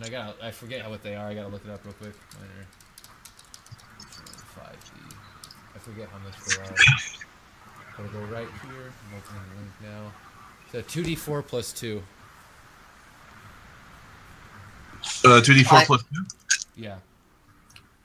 I walk over to the table, get a cup, and take a There's cup. What Yeah. I was gonna say is there's also like weird vases, like almost like potion bottles that are holding decorative beads. They look like center pieces to the table, but you think you could dump out the beads and maybe get 3 common healing potions out of the Yeah, I'll do that. You want me to roll 2d4, right? Yeah, 2d4 plus 2, and you gain that back in hit points. Yeah, that was a 3. And a 3. So that should be a 5, right? What was that? What'd you roll? I rolled a 3 both times. A 3 and a 3 would be a 6 plus 2 would be 8. Okay, so we got 8 health, right? Yep. Well, you got 8 health. Okay, that means I can finally. Okay, I pull my head out and like, man, that feels good. Yes. We could always use these vases to, make portable health potions. If you want to help me, Jack. How many bases are there? 3, right? Yeah, there's 3, and it looks like if you fill those 3 up, there won't be much left in the basin. There's not much, huh? How big are these vases? The water basin's not that big. It's almost like a little tiny like a bird bath. Okay, It's not a huge amount of liquid, but it's enough for 3 okay. healing I potions. guess we how about like 2.5? Would that be good? We should probably leave some here. Yeah, I say take 3, just in case. Okay, wait. Is there a possibility that I could replenish, like the food on the table? It's a possibility. I don't think so, but Okay, okay. Then we you never know. take 3. You take. I grab 2 of the vases, bring them over, and fill them up for the from the little bird bath. Okay. As you fill those up, and then Solomon fills up the 3rd one and corks it. You look back to see if it refills, and it hasn't refilled. But the leftover liquid that's in it, the little bit that's left, is actually now water, just water again. Huh. Well, We look at the vase. We look at the vase. Is it still a health potion, or did that too It's still turn a into health water? potion, but they're technically not vases. They were like these small vials that had like colorful rocks in them that were like decorative. They're basically health potion bottles that were hidden in plain sight. They're not actual like huge Is there anything vases. special at the rocks? No, no, all decorative. Okay. Um, Okay. So we corked them, and so like what should I do, Solomon? I hold one. You hold two, or what? We can do that. Yeah. and Okay. I hand you a vase. I Okay. put All right. I put one in my bag.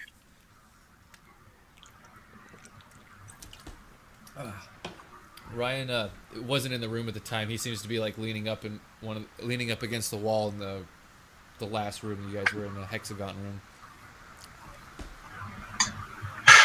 You're lucky you'll be dead soon. You know, it's not nice to wish death upon people. It's a joke. Kind of.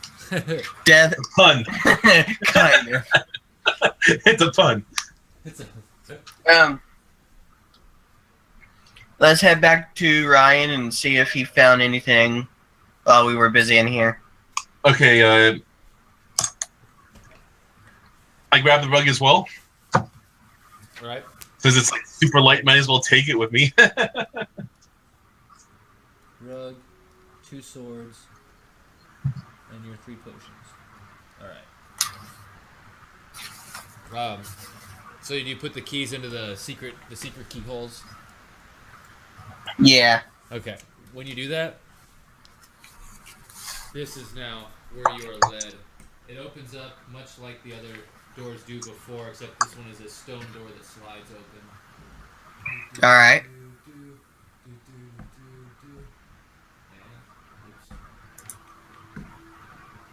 This is kind of what you see.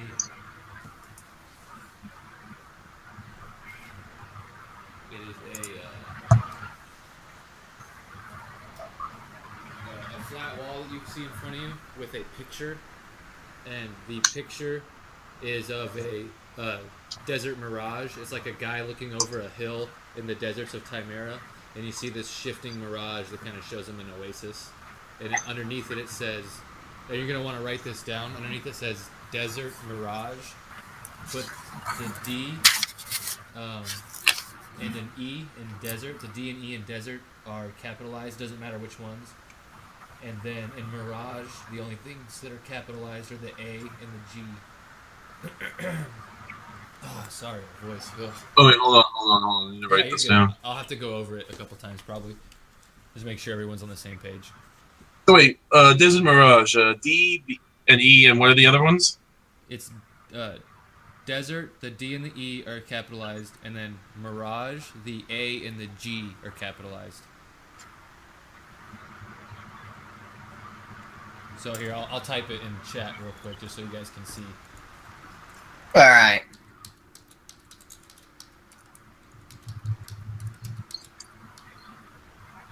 Like that. Okay.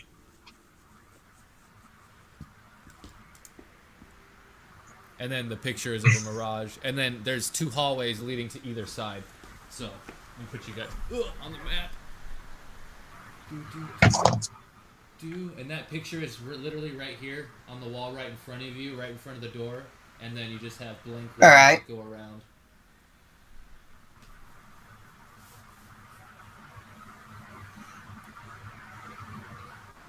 I wonder what this message means.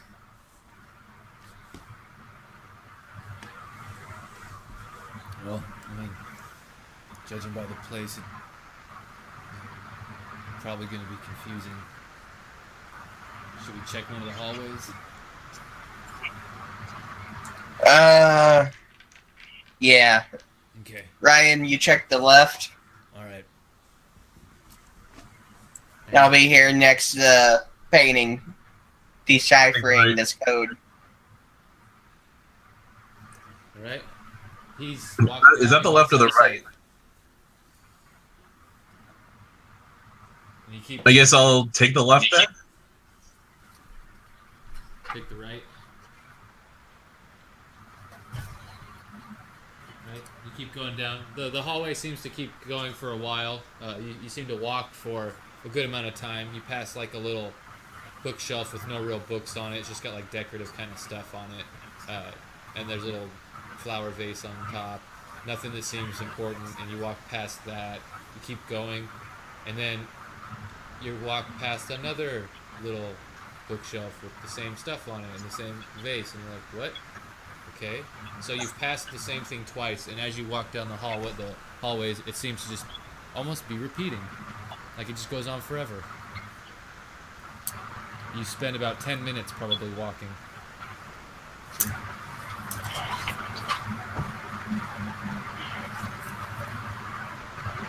Huh.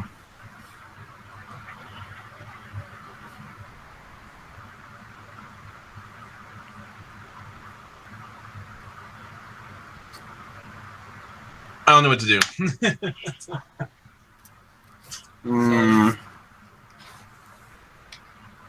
I look down the left hallway, see if I see Ryan. You don't seem to see him. I look down You the can other hear one him, to see if I see. but you can't see him. And you can, same thing, you go to the other hallway, you can hear him walking, you can hear him mumbling or whatever, and then but you can't seem to catch up to them. And you notice, as you're kind of walking down, you walk down the hallway a little bit, and you walk down, you walk down, you walk down, you're like, this is a pretty long hallway, and then you turn around, and the ending of the hallway is right there. You haven't gone anywhere.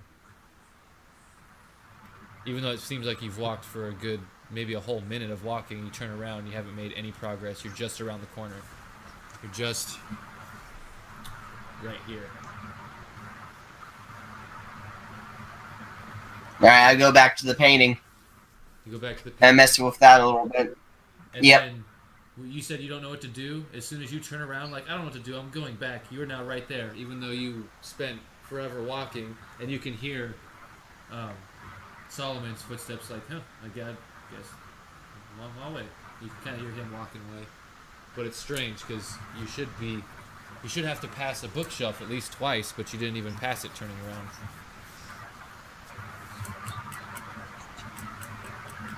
Hmm.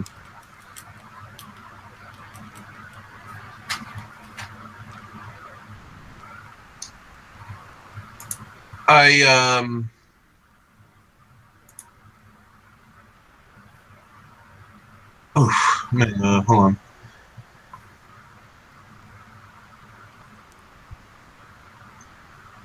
I'm trying to think here.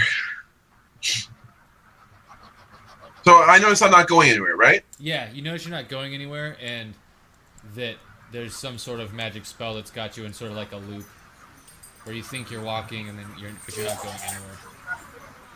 All right, I take a bullet cartridge from my pocket, Okay. and I throw it as hard as I can straight down the hall. Okay.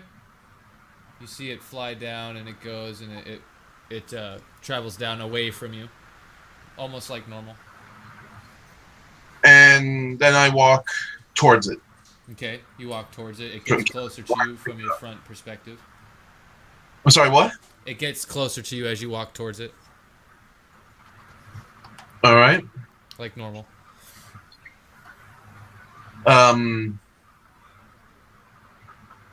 Okay, I take okay, oh man.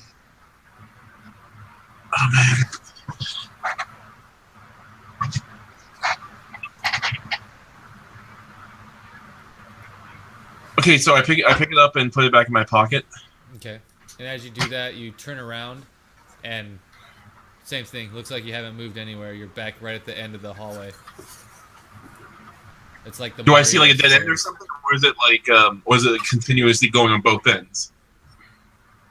It seems like when you walk down towards where you threw your pistol, it seems like you can walk, keep going, keep going, keep going, keep going. It's like a treadmill. The stuff moves next to you like normal, but as soon as you turn around in the hallway, like to head back, it's almost like you haven't even walked anywhere down the hallway. It's almost like you walked into the hallway and just stopped. And then in your mind, you keep walking and walking and walking, but then when you turn around, you haven't gone anywhere. There's like a weird illusion. Hmm. Like a mirage. I'm just kidding. I call down, "Hey, Ryan, how are you doing?" He sounds close. He sounds just around the corner. Oh, Ryan. I thought you said Jack. Yep. Well, wait, what? And did you say that he turns around and he comes right around the corner, like when you call his name? He's like, wait a minute, hold on, what? And he turns around.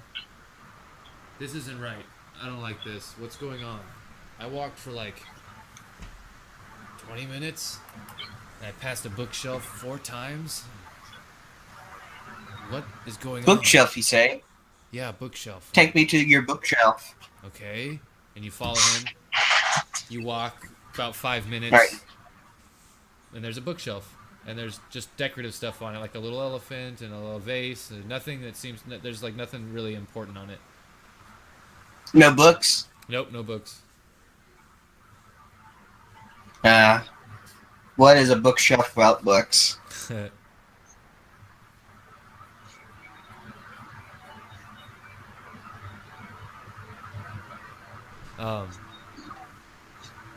When you look away from the bookshelf and look back, there is a book, and the title of the book is Mirages of the Mind. I'll open it up and see if there's anything in it. All that's in it is the same sentence repeated over and over and over again. It says, "It's all in your head, the never-ending hallway."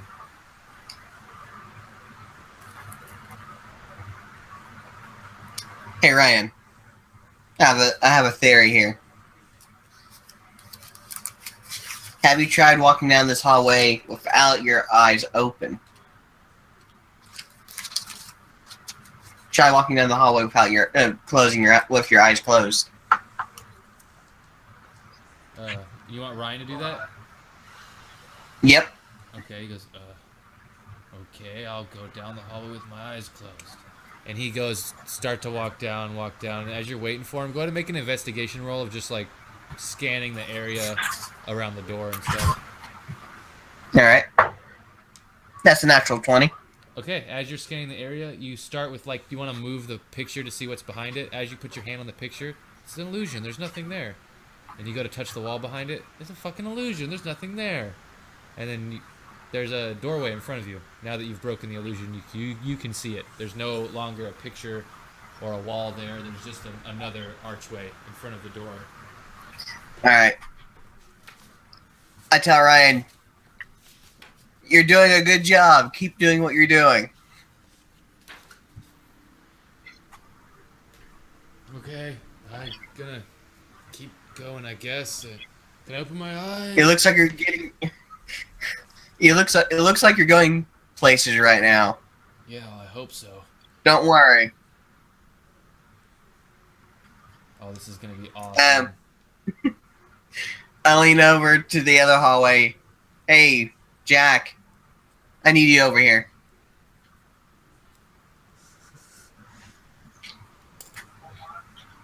All right. I would if I could. I just can't move. Or it doesn't seem like I can move. Oh, you can go back. Oh, wait, no. You can go back to where he is, fine.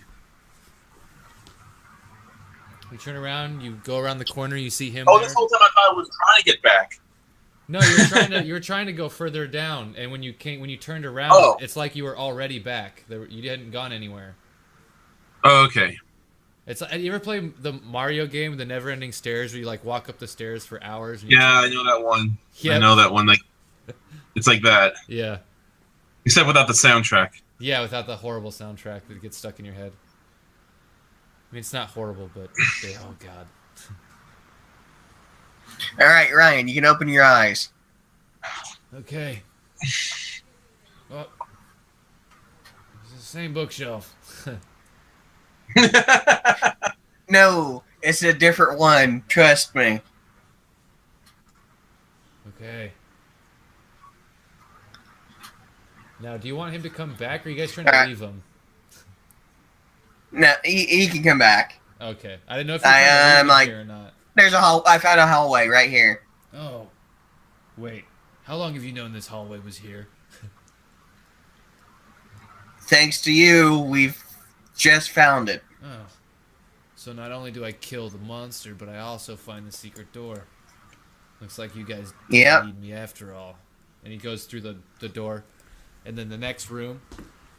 So the next room, one of the walls in front of you is a complete mural. Floor to ceiling is all a painting of a forest. And in the background you can see a house. And the house has a smoke chimney rising from it that is actually moving. And you can hear like birds and different sounds of the forest.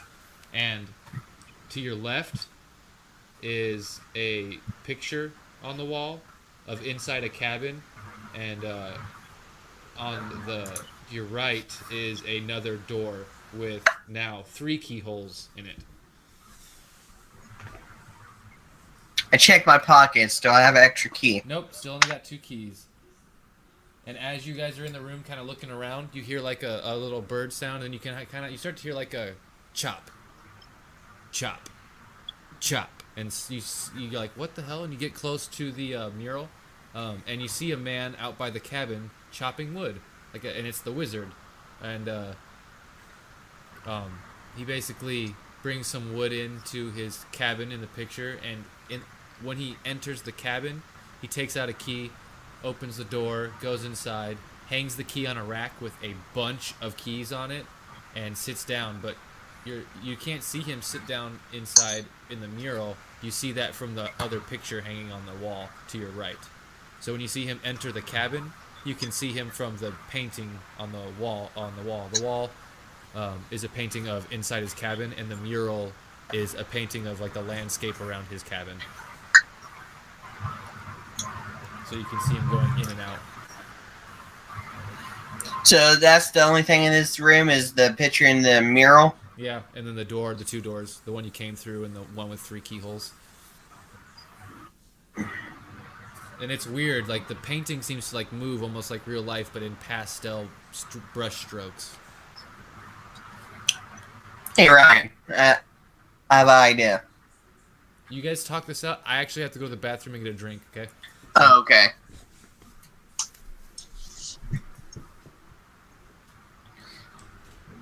So yeah, I'm gonna have Ryan knock on the pastel painting.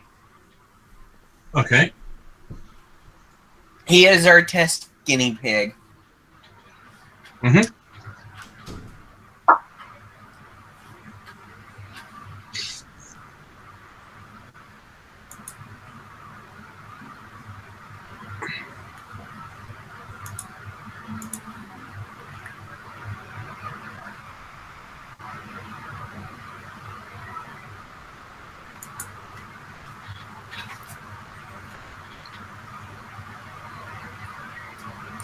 And if that doesn't work, I think I'm gonna try to walk through the mural. Can we put a hand through it? Yeah, we should probably try that after we talk Ryan into knocking on the mural with the wizard in it. Okay.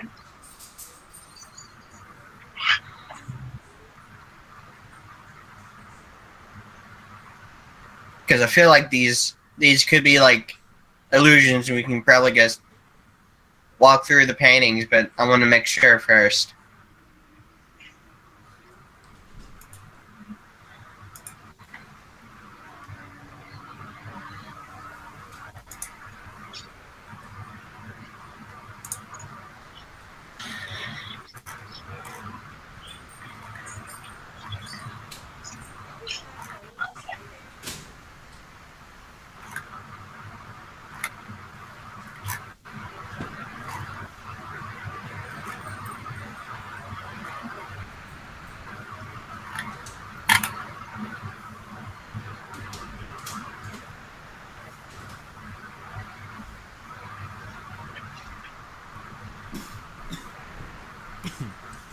All right.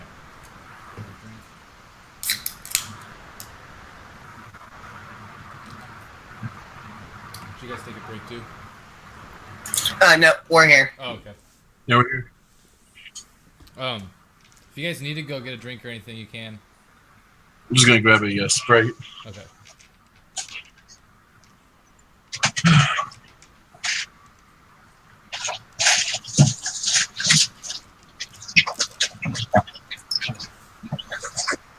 So you guys come up with a game plan? Yeah. We're Yeah, We're doing plan. Ryan tests out a theory. Do you think the door's another mimic?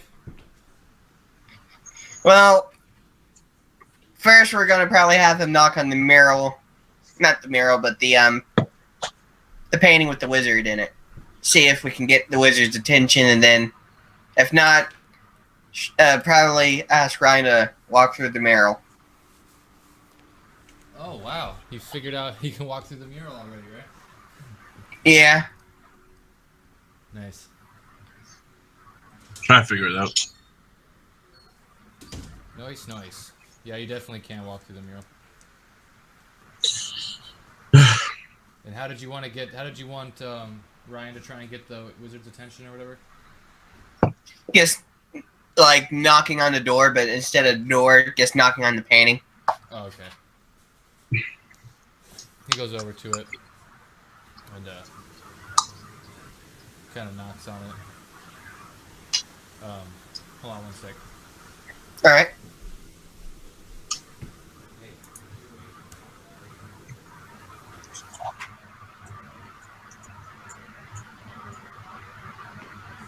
No, you're good. Yep. Ugh. Okay. So he goes up. He knocks on the painting, right? That's what you wanted. Yep. Okay. He knocks on the painting, and you see the wizard's like, "Oh, looks like you've made it this far. So, how can I help you? Looking for the next clue?" We were hoping to maybe have a key of yours that opened the door here. I have lots of keys. I have keys for every key. A key for a key. Could we borrow the right key Well, that we need?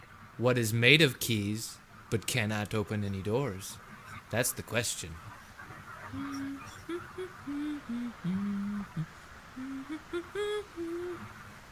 He just keeps humming and whistling in his house. So, Jack, you know the answer to the riddle? Was made of keys. Yet cannot open But any can't doors. open. Bridge? Nope. Piano. Oh, piano. What's a piano? God damn it. A piano? Is that an instrument? That can't be made purely Yes, of it is. keys. What is made purely of keys and does not open Mm. doors? And he keeps whistling.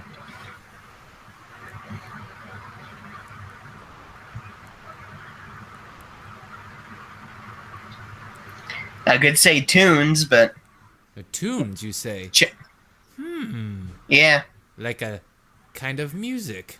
I can accept that. Ye- Well, Wait, what? Come get your key. Music. Music is made of keys. Music are made of notes. And those notes are Well- played in different keys. The key... yeah. Alright. Alright, let me use the front door, or guess well- reach through the painting here, or... Well, you have to come through the door. The front door. Like a proper person. Alright. And when you go in and you go into his cabin, everything seems fine. He's down there like smoking a pipe and humming. And you look on the rack where all those keys are you saw in the picture, and there is all of these keys. So I'll go slow so you can write them down and kind of look at them. Alright. There are a bunch of places on the key rack. So there's a bunch of keys on the key rack that are they're all identical. You can't tell them apart. But above them is a little label with a letter. One is F, one is C, One is A.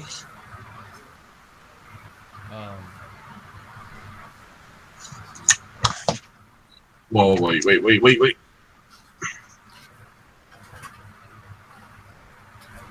FCA? Yeah, FCA.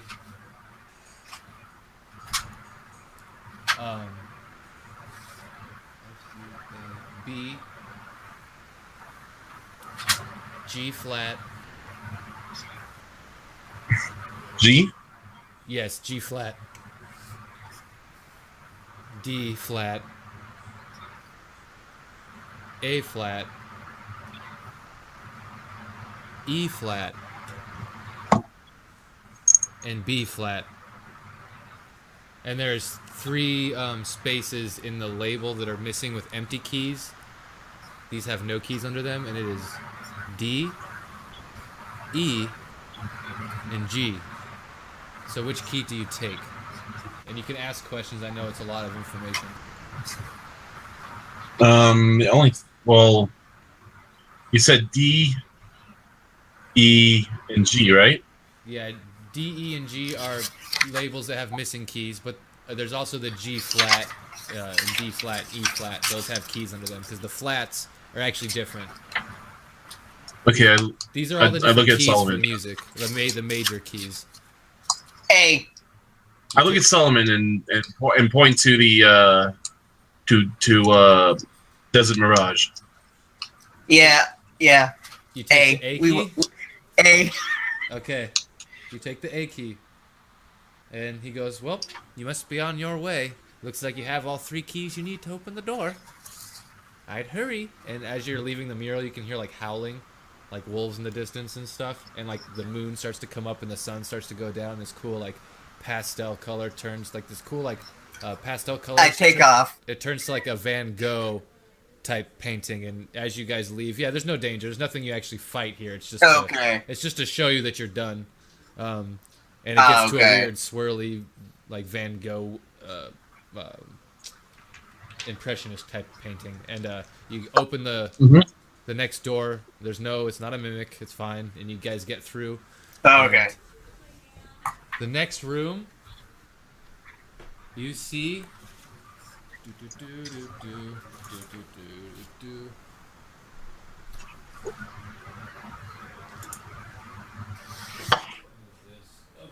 Okay, cat, you gotta move. Sorry.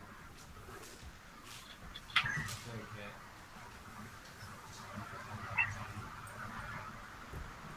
There. So this is the room you guys are in now.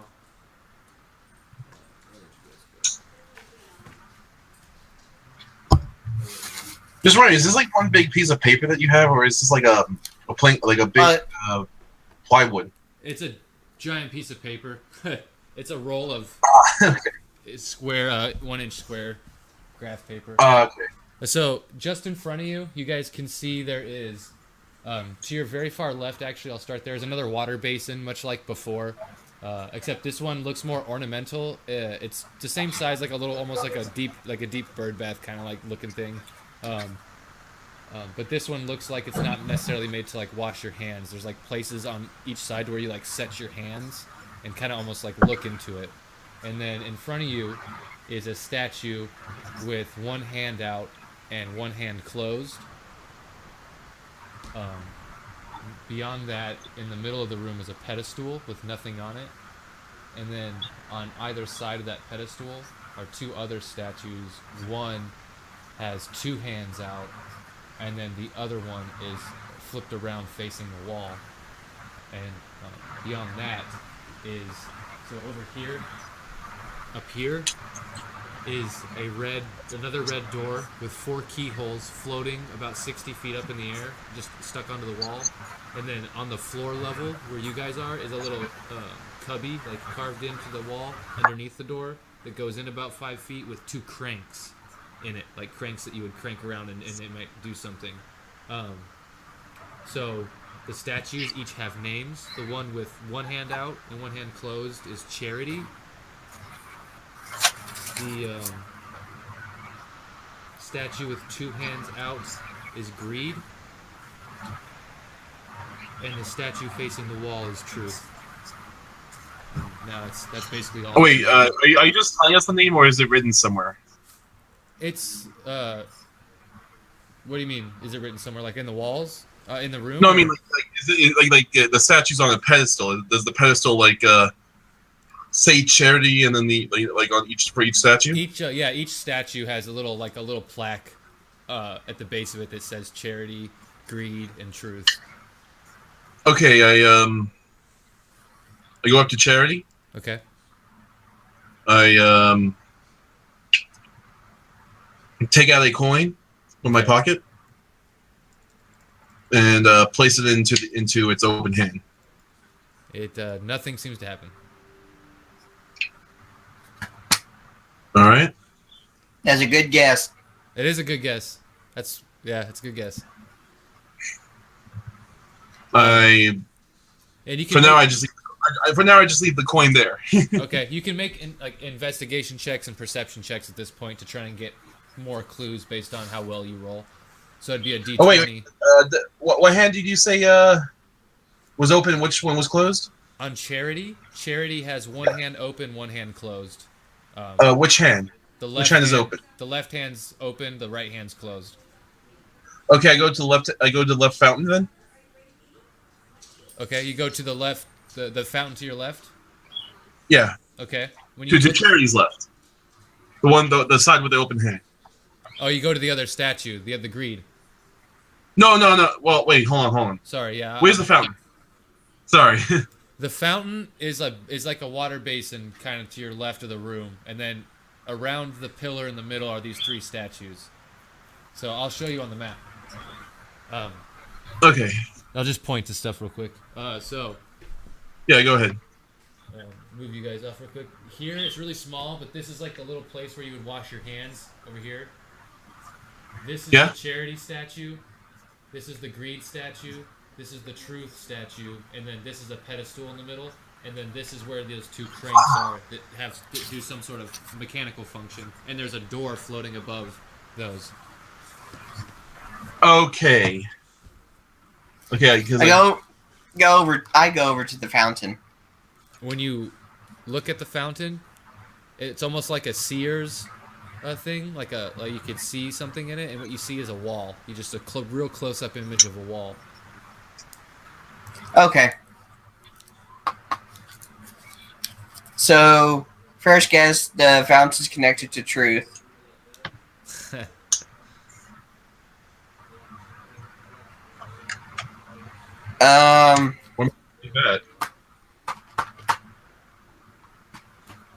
What was that?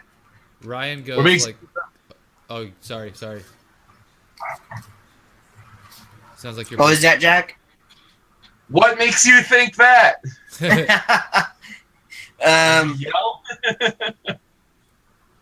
Just the fact that looking into the fountain, all I see is a wall, and the only statue facing the wall is truth.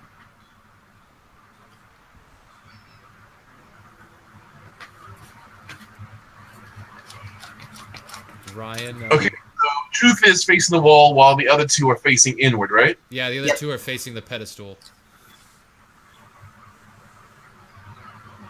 Okay, I go to the pedestal. Okay. I investigate. Okay. You don't see anything. Nothing on the pedestal seems to stand out really at all. When you rub your hands around the top part of it, it feels like there's something on it, and you're like, what the... And you kind of feel your hands back on it. There's like weird invisible eggs or stones on the pedestal. There's 3 of them. Okay, is it possible for me to grab them even though I don't see them? Yeah, as long as you feel for them, yes. But if you drop them by any chance or do anything with them, you could lose track of them and have to find them again. But you could. Okay, I take one. I take 1 egg. Okay. Or 1 stone. Okay. I bring it over to Charity. Okay. And well, of course, I move the coin that I put there, and then I put the stone on the open hand. The hand accepts it and grips the stone. Okay. Wait, what about the hands of Truth? Are they closed or open? They're just like up in the air. They're not accepting anything. But is there any way they can that a stone could be rested on their hand, or is No. it just No, you can't So rest they- anything on her hand. Okay. I asked Ryan if he would like to. Wait, I mean, no. I asked Solomon if we should put the Solomon. Should we put the other two on the hands of greed? I think that's what we need to do, but let me do one thing real quick. All right. You said there was cranks inside the There's 2 cranks. area. I would like to walk over there. Not all the way in, but like where I can see it. Okay. Then I'll cast Mage Hand to crank it. Which crank? The right or the left? The same side as Truth. The same side as Truth? Okay. Yeah. Truth starts to spin around, and as it turns, it stops facing the pedestal. But that's all that one crank does. Alright. Now, Jack, Or go where look you at the use fountain. hand. I go to the fountain. And I look at it. You can see the other 2 eggs let- on the pedestal.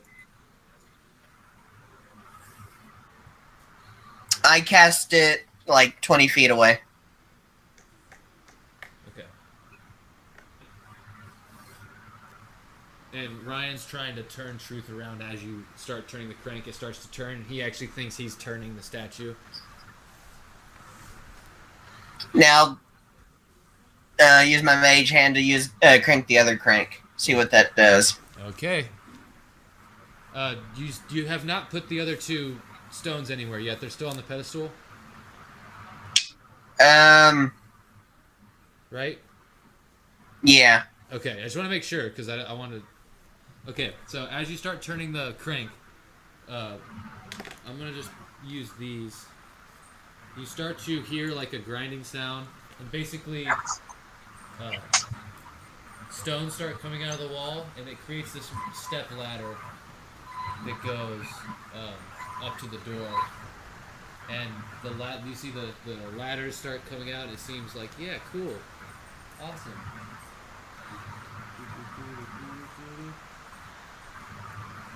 And then as you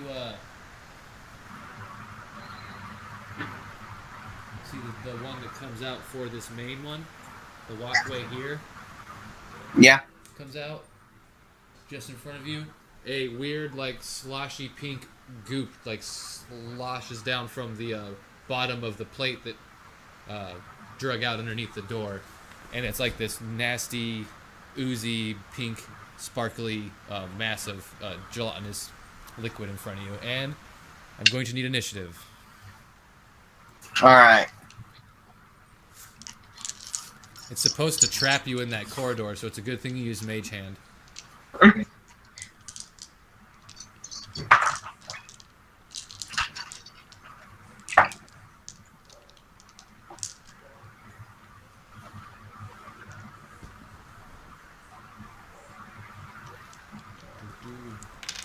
So what's everyone's initiative rolls? I got a modded 20. Modded 20.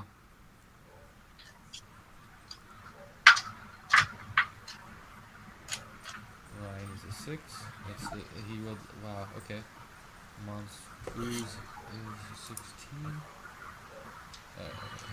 Jack? So what do I roll for initiative? It would be a d20 plus 8 for you. Oh god, I freaking won. Okay. You're still actually, believe it or not, faster than Ryan. Okay. So it goes you.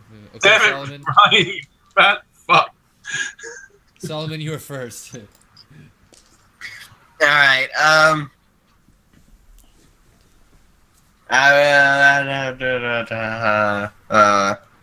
slimes. I hate slimes. Yeah, now that you know that there's a stairwell, that you visually know that there's like a stairwell there, I can move those and actually drop it. Yeah, this slime is nasty too. This is a slime I made, like custom. It's called the Wabbajack. So how many? Like how is there Yeah, like it's a- how many feet is there behind it, or can I not see behind it? You can see like over it. It's kind of like slushed, like close to the ground. What exactly do you want to know? Like how? Like how many Or- feet? How many feet is there behind it?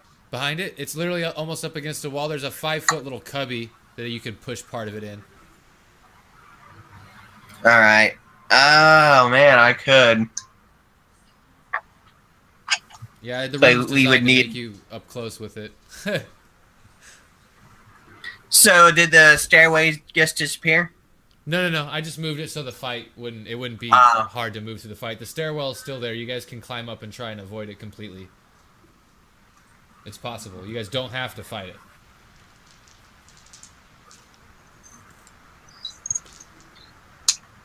Is it so? It's a living ooze, right? Yep. It's a living pink ooze with like blue sparkles in it, like almost like someone threw glitter in it. Do we know if it's like does it have a weakness or something? You can make an Arcana roll to get some sort of information about it, Okay, I'll do that. and then it would be a D20 plus whatever your Arcana skill is. For you, it is Arcana. Where is it? Oh, +1. So it'd be a D20 plus 1. So just a D20 plus 1. Yep. It's an 8, so it'll be a 9. 9. Okay. You know that it's definitely some sort of magical alchemical creation, but you don't know much more than that. It looks like some wizard's potions all spilt and then came alive.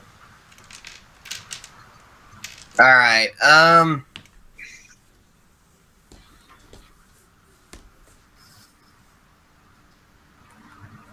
I would like to cast Thunderwave. Okay. It's a dexterity save, right? Constitution save. Constitution. 5 plus 3 is 8, so that fails because I know it starts as an 8. So boop, boop, you would do your Thunderwave damage and it would kind of get pushed back. Yep. What I'm going to say that does is that would basically let you move without taking an attack of opportunity, since it can't really get pushed any further than just the 5 foot. Yeah, that's what I was hoping. Yeah. Well, yeah, you got your wish. It takes 15 points of damage. Okay. And that was thunder, and that is not in its immunities or resistances. So it all goes through. And you said how much? Sorry. 14. 14. Okay. I was about to write 16, but whatever. All right. Okay. Are them eggs within 10 feet of me too, or stones? Yeah, you could take a 5-foot step and grab both of them. You'd have to feel for them, and then you could. They are also pushed back 10 feet. They are also pushed back 10 feet. Well, it's Unless a good thing they're they're visible now, right? Unless they're secured there, but No, they're not. They're not secured there. So. all right. They are both. One's close to you, Jack, and one's in the other corner of the room. Because What is like exactly? they're so the small. stones.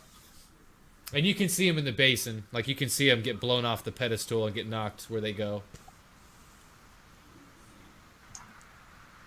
Okay. I'll start running for one of the eggs. Okay.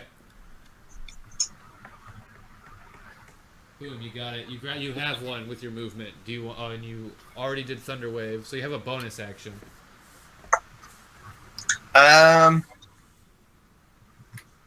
Throw it to Jack. Because one's already next to him. Actually, yeah. All right. So I throw it to Jack, and then So both Like stones cats? are in this square, right next to you, Jack. Okay, I grab him. Okay. You grab him, but let's see who's next in initiative. Next in initiative is the Mimic. So the Mimic's gonna go over and attack Ryan. Good thing you moved. Real good thing you moved. Ryan. He gets hit. Oh shit. Oh man, this is gonna be cool. You guys get to see what this thing does now. So, a pink elongated tendril lashes out and whips at Ryan. And when it hits him, it does burn him a little bit and does sort of like stick to him and kind of wrap around like it's gonna grab him. But then you see him turn into he gets polymorphed into a 25 is a weasel. He becomes a weasel, and now the ooze is wrapping around his weasel form, pulling him into the ooze.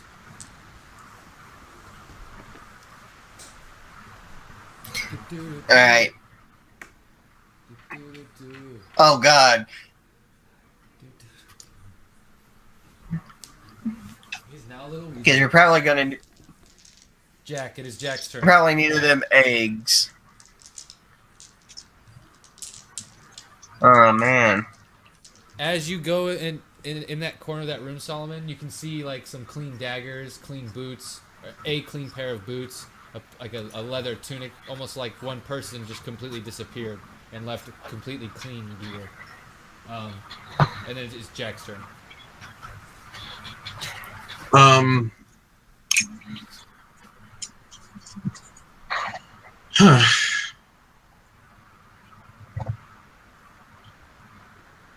just thinking right now. No, you're good.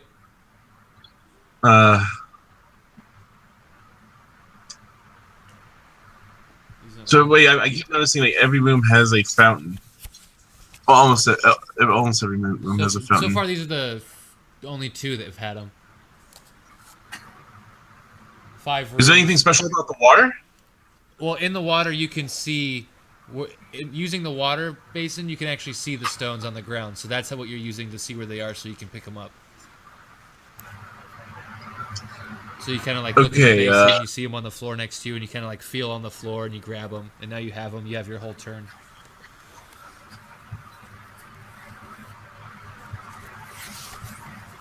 Should, I don't know if I should fight or...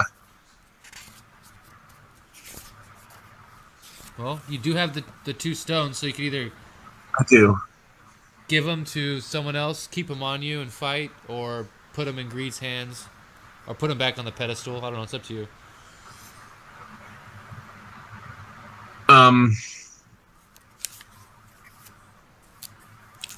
I run towards Greed. Okay. And place them on the hands. As you do that, they both close, and you hear the sound of some like a stone moving, and as you look over, you see that Charity's closed hand is now open, and there is a 4th key, or a 4th Woo! Key. Okay, I run back to Charity. Okay, so you see Greed. You had enough movement to get to him and use the bonus action to put him down. So if you use your action to dash, you can move back to Charity. I mean, I should be able to get back to Charity, right? Yeah, if you use your action to dash, you can get back to Charity and grab the key. But that'd be your turn. Yeah. Okay. Then it's going to go back to Solomon, because Ryan, I already pre-rolled for Ryan, and he didn't make it out of the rat, so... He's still... All right. He's still a weasel, he's still in the ooze.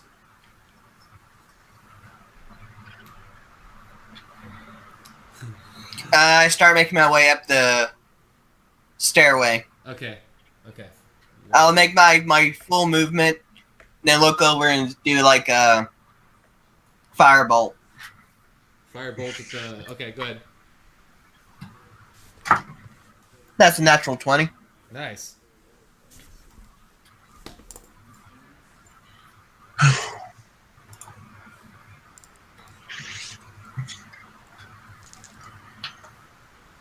I'm so glad that...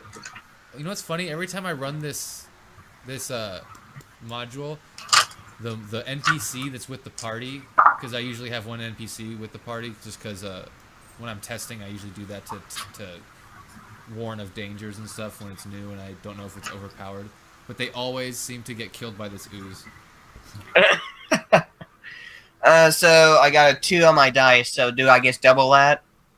Yeah, you got a 2 on the dice, so double it to 4, and then it's resistant, so it only takes 2. All right. Well, I also had my spell attack bonus, right? To damage? Yeah. Or is that guess to hit? Oh, to hit? Oh, my bad. Oh, yeah, no. You hit him. No. Okay. Well, natural 20 to hit. Oh, that's right. And then you roll the 2 on the damage. Yeah, you don't get your thing into Okay. Sorry, I didn't All understand right. what you meant. My bad. It's my bad. So 2 damage. Okay. Gotcha. My bad. And then as a bonus action, I guess yell down to Jack. Jack, hurry up the stairs And then it goes with the key. Mimic continues to. Okay. Okay. And it is your turn. You continue. Yeah, it's your turn.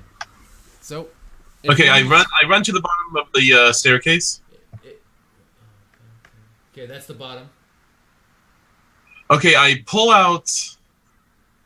Hold on 1 second. Oh no, sorry. I run to the top of the staircase. Are you running to the top? Okay, so. Yeah, and I pull out 2 pistols, 2 of my handguns. Okay, so this is where you would be with your full movement. Do you want to dash, or do you want to just stay here and unload hell? Just stay there and unload hell. Okay, so you're about 15 feet above the thing now. You can just unload down. Yeah. I'm just going. Yeah. Okay, I have like my a handgun in each hand. I take 1 shot. Okay.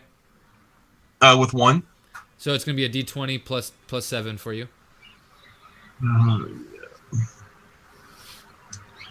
D20 plus 7. So if you roll a 3 or above, you hit. 13. So you hit. 13. Yeah. Okay, that's gonna be a 20, and then. Oh yeah, I have to do a D10 now, right? Yeah, a D10 would be your damage. Oh. Okay.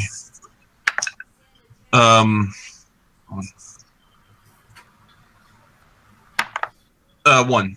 1, and then plus your dexterity of 3, so 4 total, and it's not magical, so 4, 2, another 2. Okay. So I get another attack. Yes, correct. I have another attack for my skills. Okay. This one's a 15. Yep.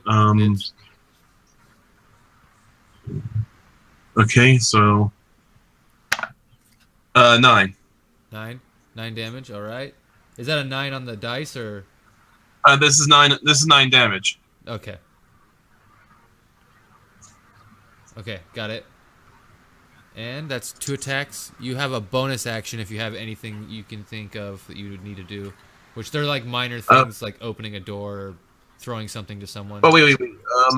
So I did shoot the ooze. But nothing else happened, right? Yeah. You moved and shot the ooze. Now you would just have a bonus. But if there's nothing you want to do, your turn would it'd go to the next person. Hold on. And bonus actions are like small things, like opening a door or pulling out a weapon, or. No, but I want to see if I have like something that I can use a bonus action for. If I have like a bonus action. Extra attack. You can use another attack.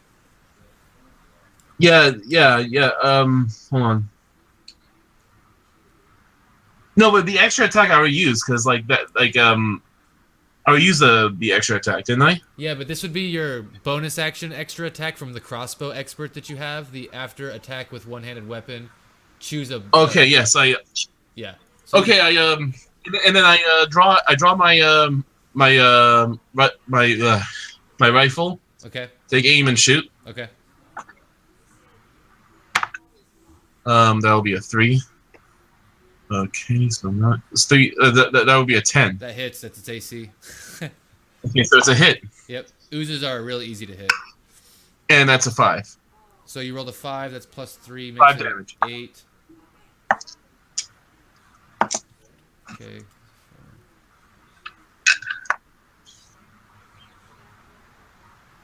So you've done 30 damage to it up until this point, like as a total, everyone.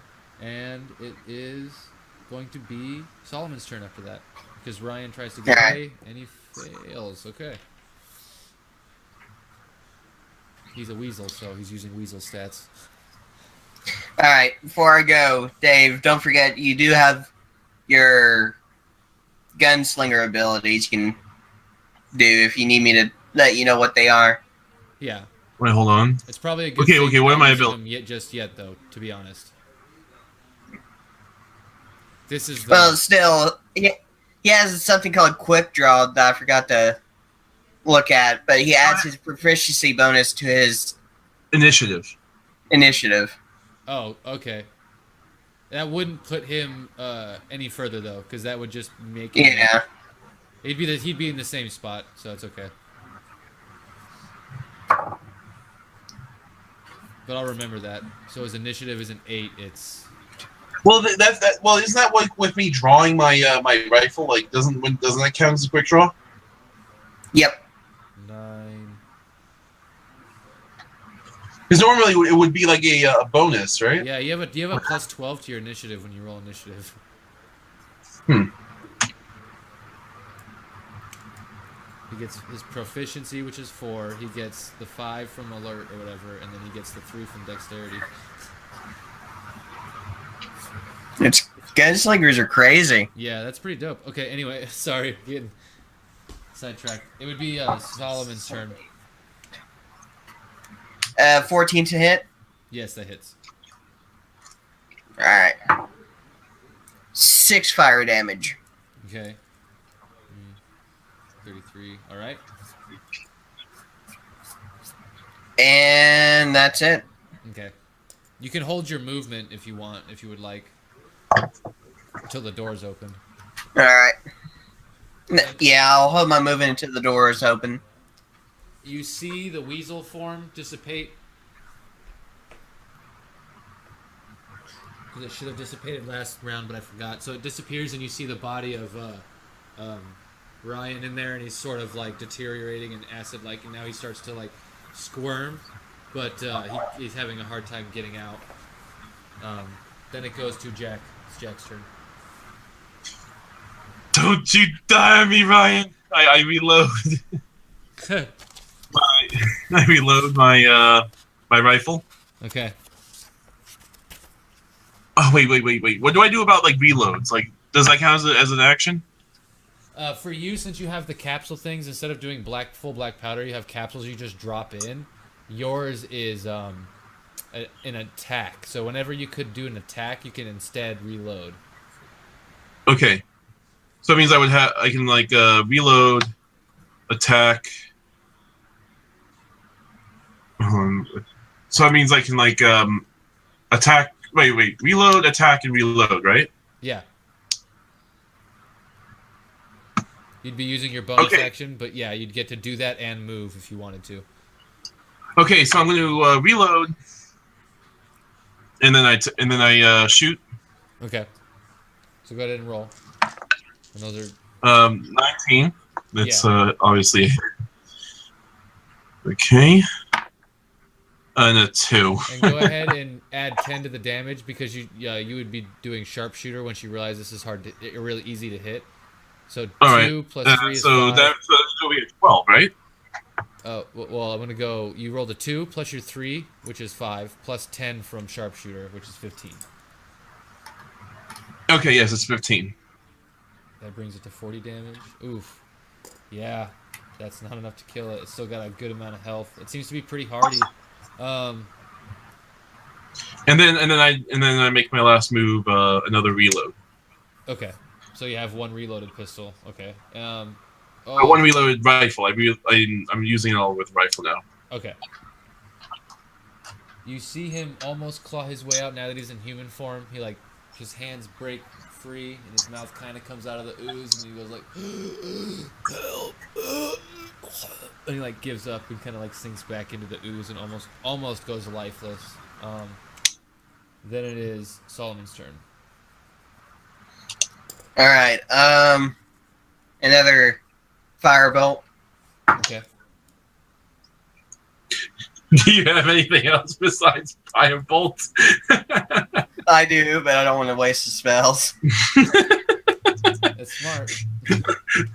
You don't want to waste on a dying man, okay? That's a modded 20 to hit. Yeah, it hits.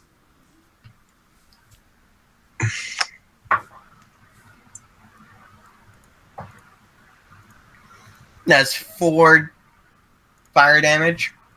Okay. All right. How does it look? Is it looking like it's still a solid form, or is it like parts? It's. I think it's got a total of. Let me do some quick. Yeah. It's over half still, so it's got over half health still. So it still seems pretty gelatinous and held together. It's starting to run in some spots, get really runny, but it's still mostly held together. God, this thing just won't die, huh? No, it's got a good amount of health. As a bonus action, I yell over to Jack. We might have to cut our losses here. We might have to continue without him. You bastard! We can't let this fat fuck die. I think he's already dead, my friend. Okay. I look into the gelatinous ooze. What do I see? You see a mostly dissolved man. Most of the skin is gone. It's muscle, some bone in some spots, and he stopped moving. I think we can still save him.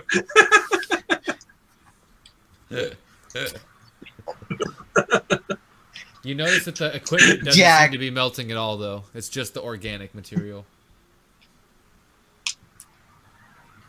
Jack, come on, just open the door so we can go through. Wait, I think I just saw him move.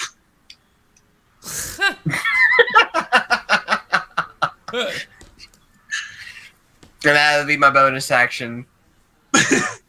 Okay. So Okay. Since he's gonna die anyway, I'm like, fuck. Okay.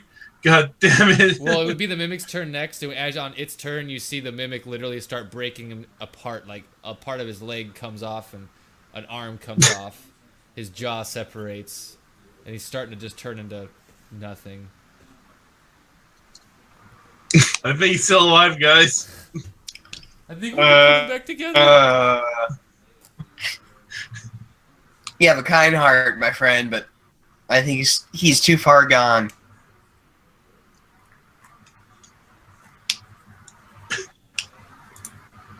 I think you just winked at me.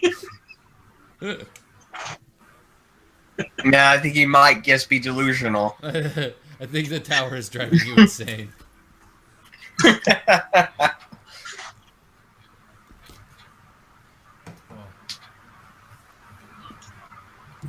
Okay, it is your turn, Jack. Okay.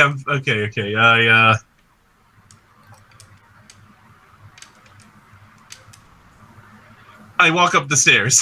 Okay, there's 4 keyholes, and you have all the keys you need. Shit, Ryan had the other key. No. Okay. No. Okay. I'm just some guy trying to find a reason to help him. God. Fine, Solomon. We'll leave him. You heartless bastard. It's not really heartless when you realize that the guy is dead. Nah, he can just live in a burn ward for the rest of his life. Okay, let's put the keys in the holes. More like the leper island. But yeah, so the door opens. The door opens, and then the next room. This is the biggest room you've seen in here so far. Okay. Do.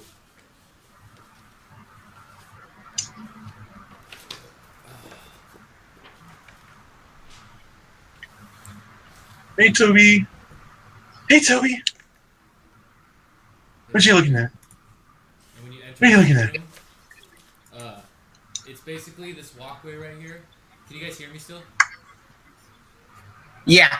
Okay, this walkway right here goes around this big sand pit, and in this sand pit are like pieces of giant stones and rocks that you can't really tell what they are from here.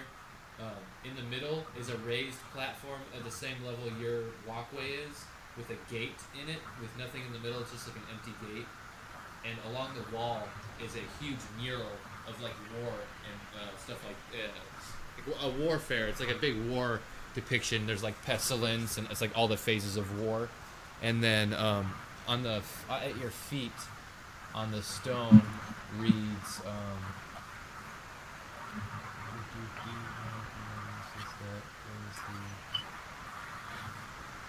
it says, "Walk the path from where swords clash, hidden stones within the sands.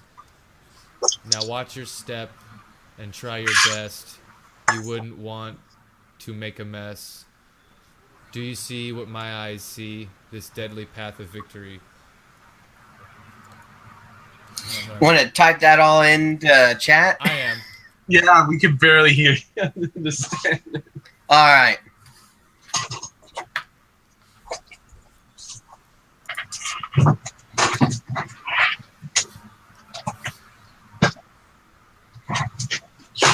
And then the mural around the area is like war and stuff like that. And then the pit in the middle is a bunch of sand, and there's some stones. I'll look at the mural. Is there any sword clash? Yes, there's Well, places where people are fighting. They seem to be rare. There's every now and then, walking along the whole room, you see maybe about 5 or 6 spots where there's like swords actually crossed, and they make like an X.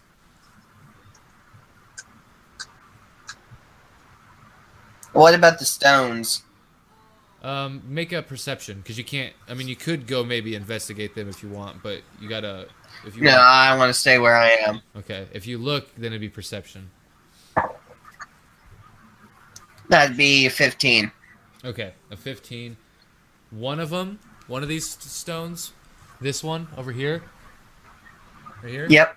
It seems to be a face, and its eyes are projected here on the wall in the mural. And then the rest of them, if you look to be pieces. It's like a big statue is torn apart in this place. That's what it ends up when you look at all the different pieces.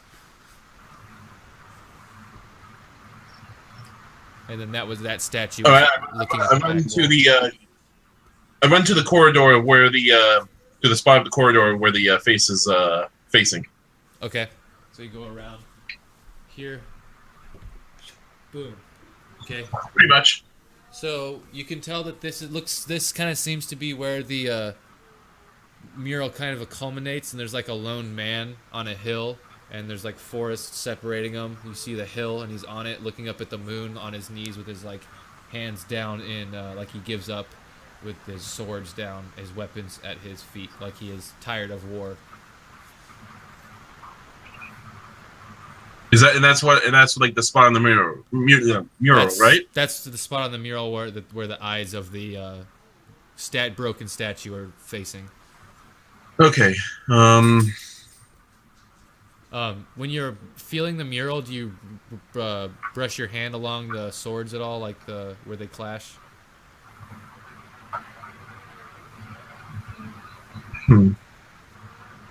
I think he's talking about you, Jack. No, I'm thinking. I was talking to you because he's looking at the Oh, me? the part with Yeah, the guy yeah. on his knees. I do. Okay. When you do that, they kind of push in a little bit.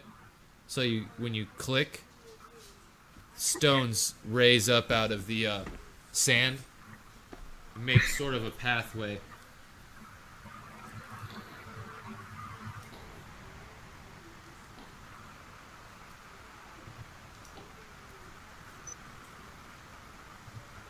And then only in that sections that far come out. And they rise up out of the sand in this the same level of your walkway. All right. Try to find some more crosses.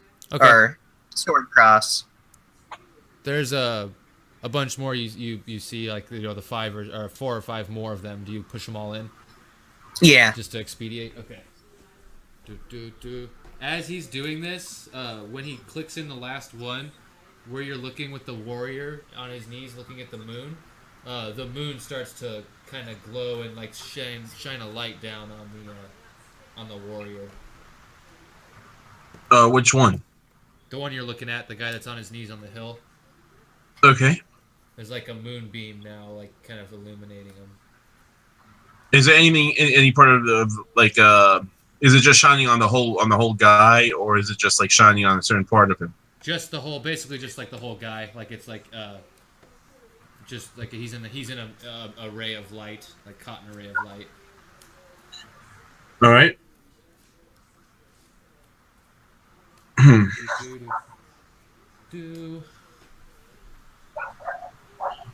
I feel that spot where the moon is shining. Okay, you feel the guy, and you can push the guy in, and when you push him in, the portal, the gateway, shimmers, and it goes like, and you can see like it's like a gateway portal, like it would take you to another room. There's no door per se, but the portal is red, same color as the door. Okay, I run to Solomon. Okay. Solomon, should we jump through? Portal. Let's walk the path.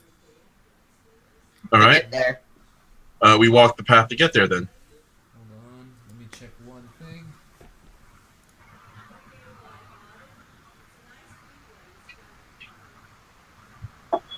Oh, and you push the guy in. Okay, yeah, so you're good. So you guys all walk across. As you kind of walking, you feel some stones like start to sink in, but they immediately stop. So you feel like there would have been traps had you not pushed in the guy on his knees. All right. So you guys walk all the way around. You get to here, and as you get to here, you can see all the pieces of stone kind of like lift up out of the sand and kind of connect together. And he goes like, "Before you travel further," and you see this giant like stone golem statue now talking to you. It's like, "You must see something," and all of the sand lifts up and swirls around you in like a sandstorm type thing. And as you're looking into the sand, you can see like this image starts to reflect back to you, and it's basically what you see is a quick flashes of image. You see these two young kids growing up. They're doing magic together in like in a school type setting.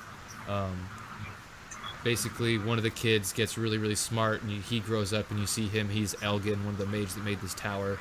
The second mage, grows up and is getting made fun of.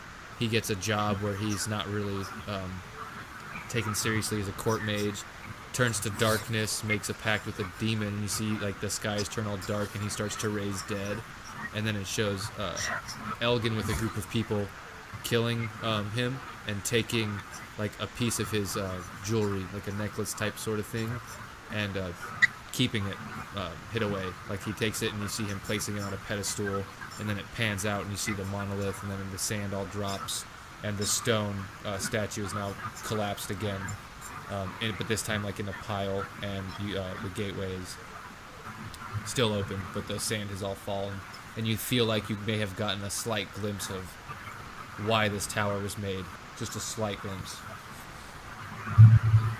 After Okay, you so it was made just because like someone just stole like a necklace. No, I think it was made to protect the dark witchcraft necklace thing. All right. It's a possibility. So you Never guys know, go it through? might hold someone's soul. So you guys Okay, go I through the gate? look at the portal. Do I see anything?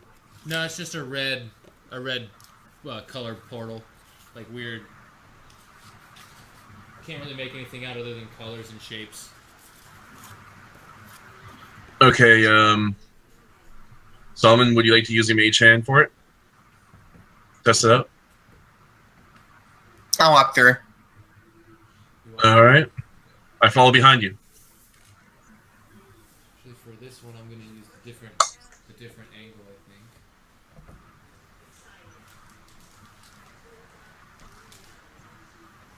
think.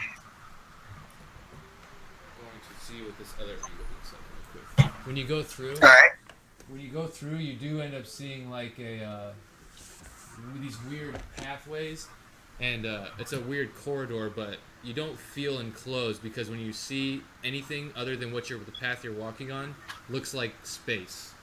Looks like you're in outer space. Even though you technically don't know what that is. But you do does look like stars in the galaxy, like the Milky Way and stuff like that. So we're like in a void of like, and like we can see stars. Yeah, you can see the stars and stuff. Almost like you're in the sky, way up in the sky. And All right. come through here, and so it's probably going to be a little difficult to see. Yeah, it's kind of getting blurry right now. Yeah. Yeah. So wait. What we see here is like, so what you're saying, like pretty much what we're seeing is like something to like at the ending of Mass Effect, not Mass Effect, BioShock Infinite, but without the lighthouse or something like that. Maybe. I've never really played the BioShock. Oh, okay. So, but basically the portal you came through, have you ever played Diablo 2? Not to. Not 2. Basically you're walking on just a path that's floating in space, but you can breathe. And then Okay, I get it. along the walkways, like this is your walkway, all this would be space. All this stuff, you can't really go there, but I mean you could go there, but it looks like you would just fall. All these. Woo! It's Rainbow Road. Huh? Nah, nothing. These lines right here, I'll show you as you guys move or whatever. These are gates that you have to walk through, and whenever you walk through them, there'll be a specific effect. So. It seems to be a clear path. You just have to walk through these gates. All right. Shall we go, Solomon? Hold on.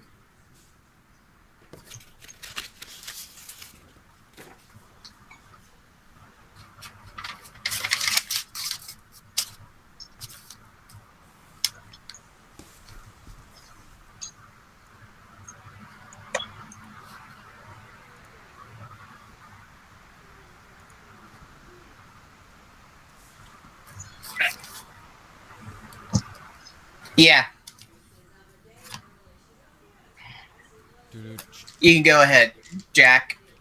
All right, I walk through. Okay, you walk through the first gate. Yep. Go ahead and roll me a D8. Oops. A D8. Okay. The D8. There we go. This is the D8, right? This is the diamond one. Yeah. It's a D8. Yeah. Yeah. This is. Okay. I got a 6. A 6. Move one gate forward. Yeah. So, this is like a board game. So when you go through a gate, you make a random effect. You move one gate forward. So you get to pick. Do you want to go to this gate or this gate? I go to the first one. This one. Okay. Yeah. Boom. So when you walk through this one, you actually come out here. You got it. I'll follow right behind him. You're gonna follow right behind them. Okay, so just so Yep. you know, that was only using 1 or 5, 10. That was only half your movement, Jack. If you want to keep going. Yes, I would like to walk through the next gate. Okay, so 15, 20, 25. So go ahead and roll another D8. All right. 3. 3. Okay, you take 4 cold damage, and I need you to make a Constitution saving throw. So you'd be a D20 plus 5. D20 plus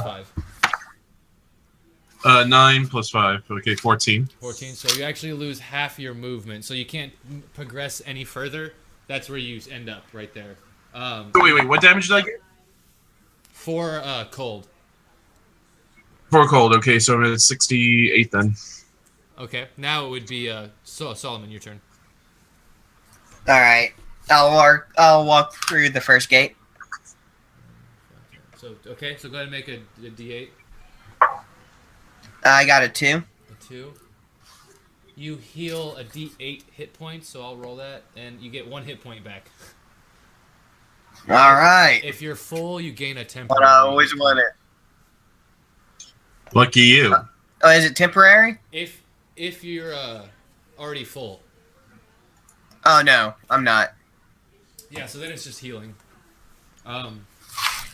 So that was 10 feet movement, so 5, 10, 15, 20. Which gate did you want to head towards? This one that he went? Yeah. Okay, you can basically go right through the gate, so go ahead and roll another D8. 7. 7? Ooh. 12 fire damage as you walk through the Hey, gate. I resist it. So 6. See, I knew it might come up. Okay, so then it goes back to Jack, but I'm gonna need an initiative roll. Initiative roll. Yeah, because there's gonna be some surprise attacks right here. Okay, so a 20. Wait, I have to keep looking back at my character sheet. Hold on. Yeah, you're good. It takes a little bit to get the hang of tabletop games once you start playing them. Yeah. Does he My get initiative- like a 12 to his initiative? His initiative is. Well, I am a 12. Is it a +1? It's a +12. Whatever you roll, D20. Oh, it's a +12. Okay. Here I go. And then Ryan's not there anymore. He died. 14. 12. Should be a 26. 26. All right.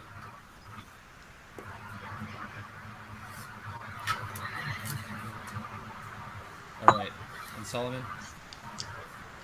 I got a 23. 23. Nice. Okay, so there's going to be some sneak attacks here, but you guys will get to go right after they get their sneak. I can't be surprised. You can't be surprised? Okay, so they don't get advantage on you. And do you have alert too, Solomon? I do. Yes, I do. So, as you guys actually are walking, they don't get a surprise attack. You guys feel this weird essence, like a predatory essence, as you're walking forward, and you guys all immediately like look up. You can see out of the space and nothing. There's these ethereal strands of web, these small spiders kind of coming down towards you, about like the size of a gnome, like a small sized creature. They're gliding down towards you guys. And then it'll be top of initiative, which is Jack. They're about 10 feet above you.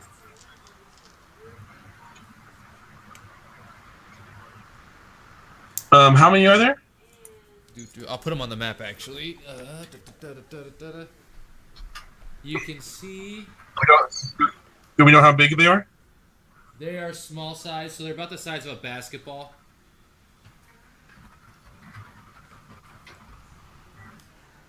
So what's happening? Are they raining down on us, or is it just like they're coming down on spider webs? But right now they're on the map, but they're about 10 feet above you. They were still coming down. They were gonna kind of like try and surround you and ambush you, but you guys actually can't be surprised, so you caught onto it. Okay, I guess this is where I take out my I draw my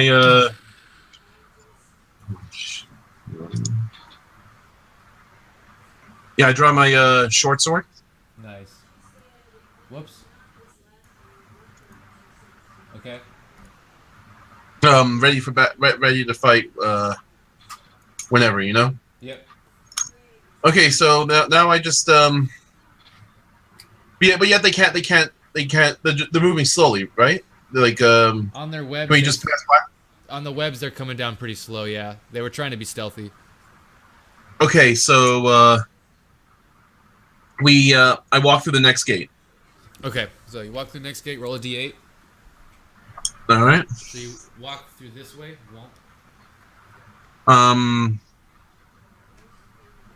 Wait, what is that other one over there? What is what? Which one? Wait, hold on. I'm right there, right? Like, what about the other one, like down the hall? Oh, you want to go towards this one? Yeah, like, doesn't matter, or is it, or no? this right here, and this square is a gate, and then up here is a gate, and then these are all the spiders. Yes, I go down. I go down the hall for the gate. Okay. And I need to roll a d8, right? Yeah, and you're gonna walk through it. Okay. So You got a 6. a 6. Okay, and you basically, since you walked past one, you walked like you're stepping over. Oh no, they're above you, so you're good. 6 would be, I think, gate forward. No, 6 is gate forward. So you get a pick. Do you want to go to this gate or this gate? Whichever. I go through the first one. This one, okay. Just set you down. Real quick to go. So now you're there. You're almost through to the end. The end is right there. You're 5 feet away. All right. Then it's Solomon's turn. And if you're not gonna attack, if you're just running. Yeah, I'm gonna dash right behind him. Okay. So go ahead and give me a D8 roll. That'd be a 5. 5 is going to be a D8 cold damage. So 5 cold damage, and make me a Constitution saving throw.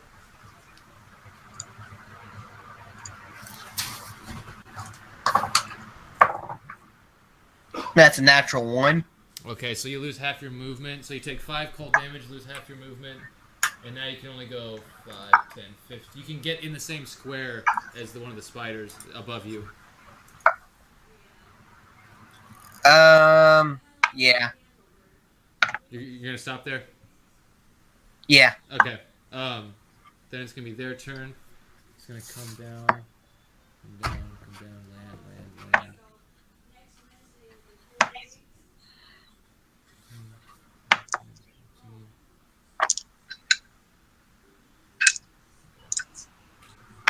Get out of your cardboard. Get out of your cardboard. There you go. Okay.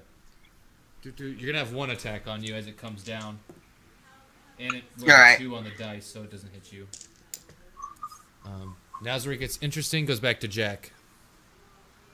Okay. I walk through the next gate then. Okay. You have completed the Arcane Sanctuary. Woo! I will describe what you see when we get to that point. Now I'll go to Solomon. I Alright. see a bright light. I'll go for the next gate. Okay, so roll me a D8. Ooh, but first, as you're running away, you go through the gate, so still roll the D8, but you get hit with like what seems Right. like web. I rolled a 1. A 1. Ooh. Okay, I need you to make a DC 15 strength save.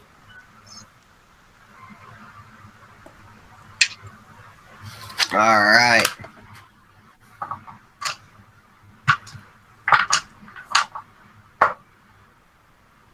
Natural 1. Okay, so But- you take 8 thunder damage. And Hold on. Okay. I have endurance or indomitable. So you can roll again. Indomitable. Yeah. Indomitable. Yeah, that thing. Indomitable.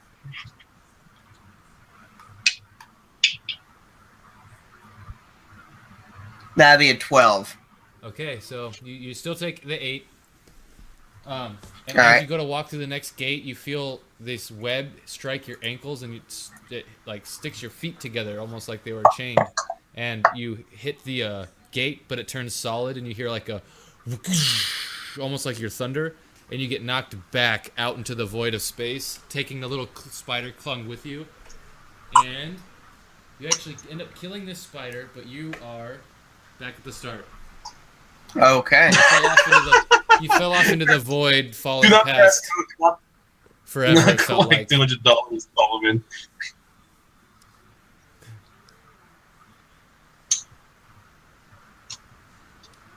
So, go ahead and see. They'll move, and then you can go ahead and move again.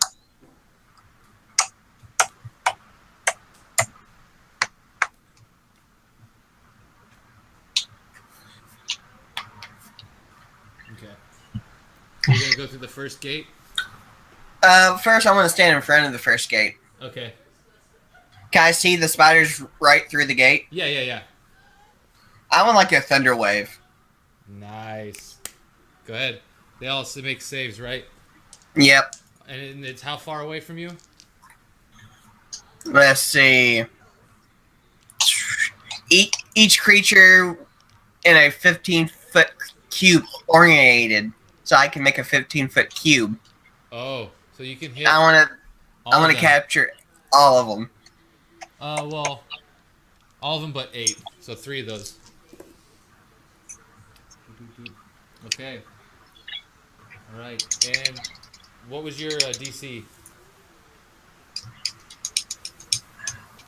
It's 14. Okay. 16 goes Actually, off it's the void. 6. Seems to be destroyed. This one? It's actually 4, 5, 6, 7, 8, 9, 10, 11, 12, 13, 14, 15. It's 16. It's 16? Yep. So this one gets killed too then? This one gets brushed back but clings on with its legs to the end of the pathway and kind of climbs back up. Do they take any damage if they succeed? Let me check. Because if you can still do half damage and possibly kill them. They're pretty weak. They're just to be annoying. Yeah.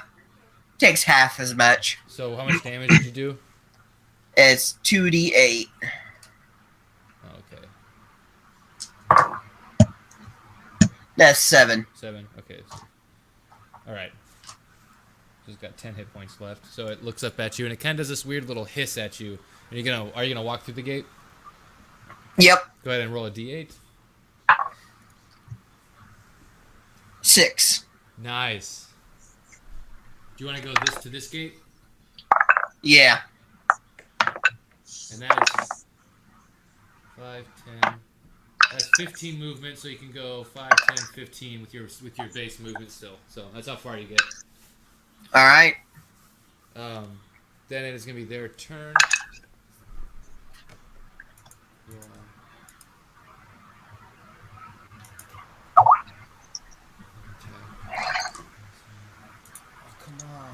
The 2 strings of web shoot past you, and they almost cross and make an X, but they both tend to go right over your shoulders. And the spider that crawls up across the pathway underneath it and then back up over at your feet bites you right in the toe or the foot. The fangs sink in through your armor, and you will take 6 piercing damage and 16 poison damage. But you get a Constitution save for that. So make a Constitution save for the poison. I forgot about that.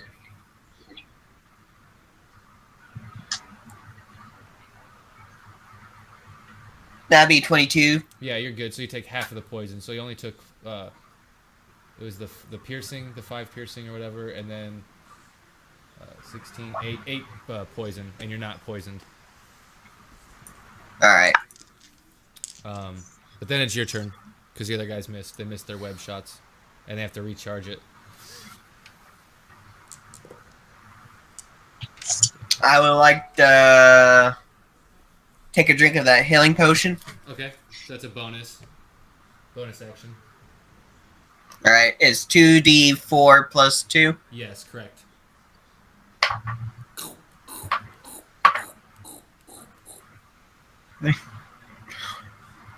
All right, got 6 HP back. Okay.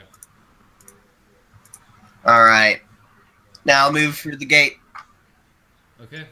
Boom. Now go ahead and make a D8, and you might get an attack of opportunity, might not, depending on what the effect is. All right. 7. 7. Yep.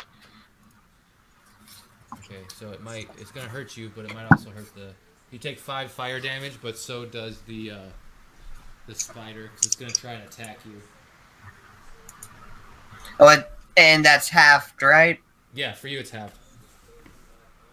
All right. And the spider rolls a natural 1, so it doesn't get the attack, and you still have 25 movement. So. All right. I'll continue to the next gate. So roll a d8. 7 again. Okay, so another d12 fire. 5 fire again, so halved is 2. Then you can go through one more gate, roll a d8, see what you get. All right. 1. Make a strength saving throw. Woo! That's 18 plus. You don't get knocked back, but you feel the same thing. The gate turns hard and it goes and tries to knock you back, but you only take Okay. you only take 4 thunder damage this time, but you can get through. Now you're in your same room. Oh god. Oh man. Oh man, that was awesome. Thank God I have Thunder Wave.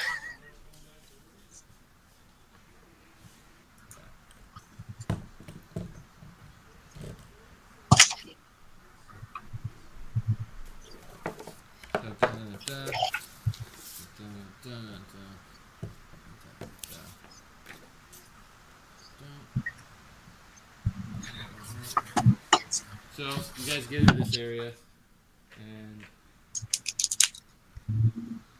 in this room, this little tiny room right here, on the roof, the walls, all over the place are different tuning forks sticking out. And underneath each tuning fork is a letter, like an alphabet that goes along with the tuning forks, and underneath each tuning fork individually is a letter that corresponds with it.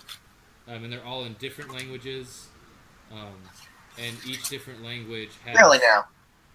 Huh? Really now? Yeah. Each different language has 4 capital letters in it, it seems like.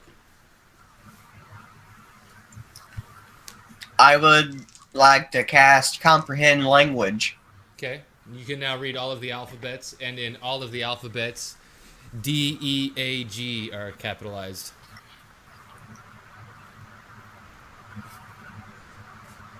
D-E-A-G? Yep. Same thing as Desert Mirage. Yep.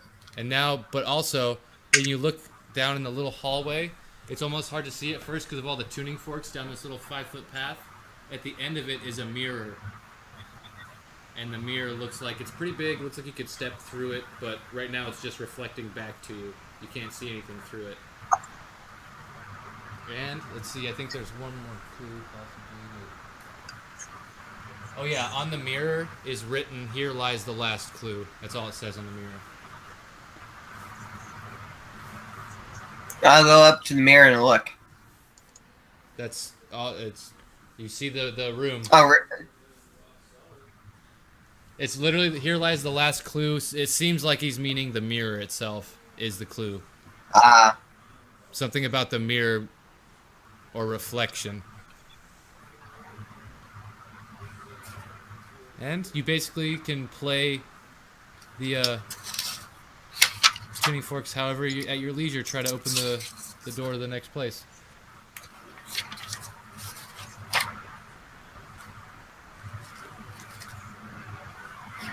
I'll just play the D-E-G-A. D-E-A-G or whatever? Or D-E-G? Yeah. So you play that, and the mirror ripples, but then it goes back to reflecting the room, like it turns watery almost, and then goes back and goes what was written on the mirror said "Here lies the last clue" goes "Getting warmer," and then it goes back to "Here lies the last clue." So something about the mirror. And playing the music, you think, is the right way. You're just missing one small detail.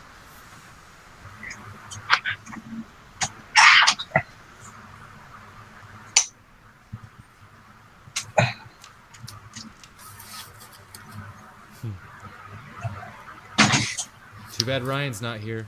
Oh yeah. Ryan! Ryan! I play it again, but I play D-E-A-G, then G-A-E-D. We gotta go back. Boom. As soon as you play G-A-E-D, the mirror continues to ripple and ripple, and then it shows you another room beyond, which is this white, immaculate, like, it's like a clean room almost, but it's like this weird astral, ethereal place. There's a pillar in the middle with a necklace sitting on the pillar, and around the pillar is this bright column of light that shines down around it. Huh? I'll walk through. You walk through? Okay. Mm-hmm. You walk I through. follow behind. You follow behind. As you go in, you see a beam of light shine down. It hits the floor right here, like boom. And the light starts to get really intense, almost where you can't look at it.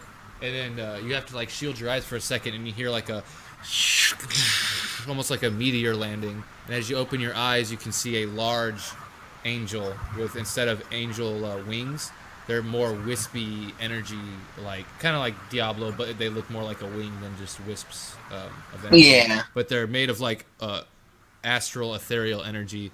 And he goes like, "Why have you come here? What is your purpose?" Knowledge. I see. And you? Discovery. He goes and points to you, Jack. And you? Discovery. Similar paths you walk.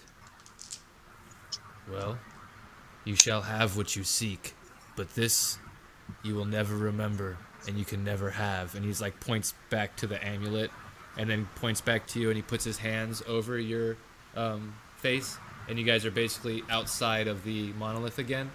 And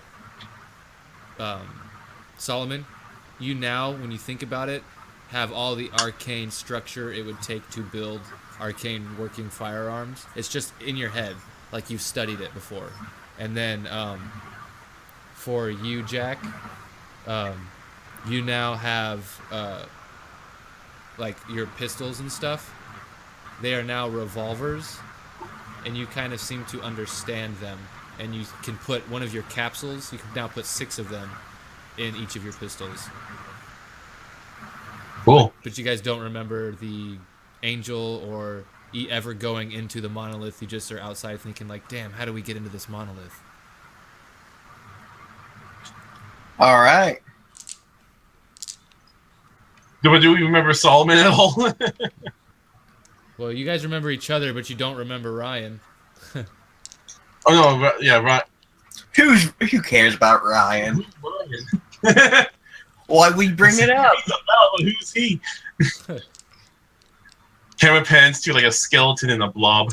Yeah. And you guys did. It's cool. You guys didn't fight because, like the angel, if you guys go in trying to take the amulet or just power or something like that, he fights you.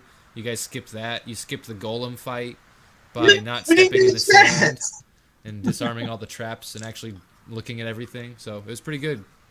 Most of my friends just rush into things and they fight. Literally have to fight everything. I was thinking it's more like the mobile game, The Room. There's a mobile game that's like a.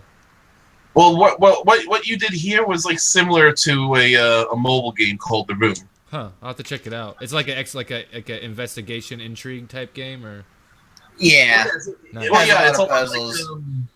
like think of it about like this: you're in a room, right? And then like there's stuff on the wall, and there's like a pedestal in the middle with like a little town or something, you know. And then you have to move things around like kind of like they're like it's a Rubik's cube in a way. I don't know. It's like just so much stuff, and there's keys.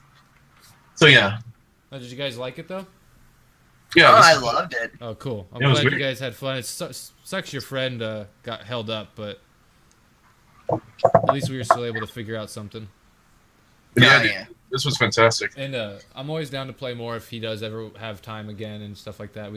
I'm always down to on Saturdays, sometimes Fridays. All right, that'll be good. Yep. Right? Actually gonna get going. If you guys would like to plug channels or anything that you have going on. Go ahead and do No, I don't have anything on going on right now. that. Okay. Damien.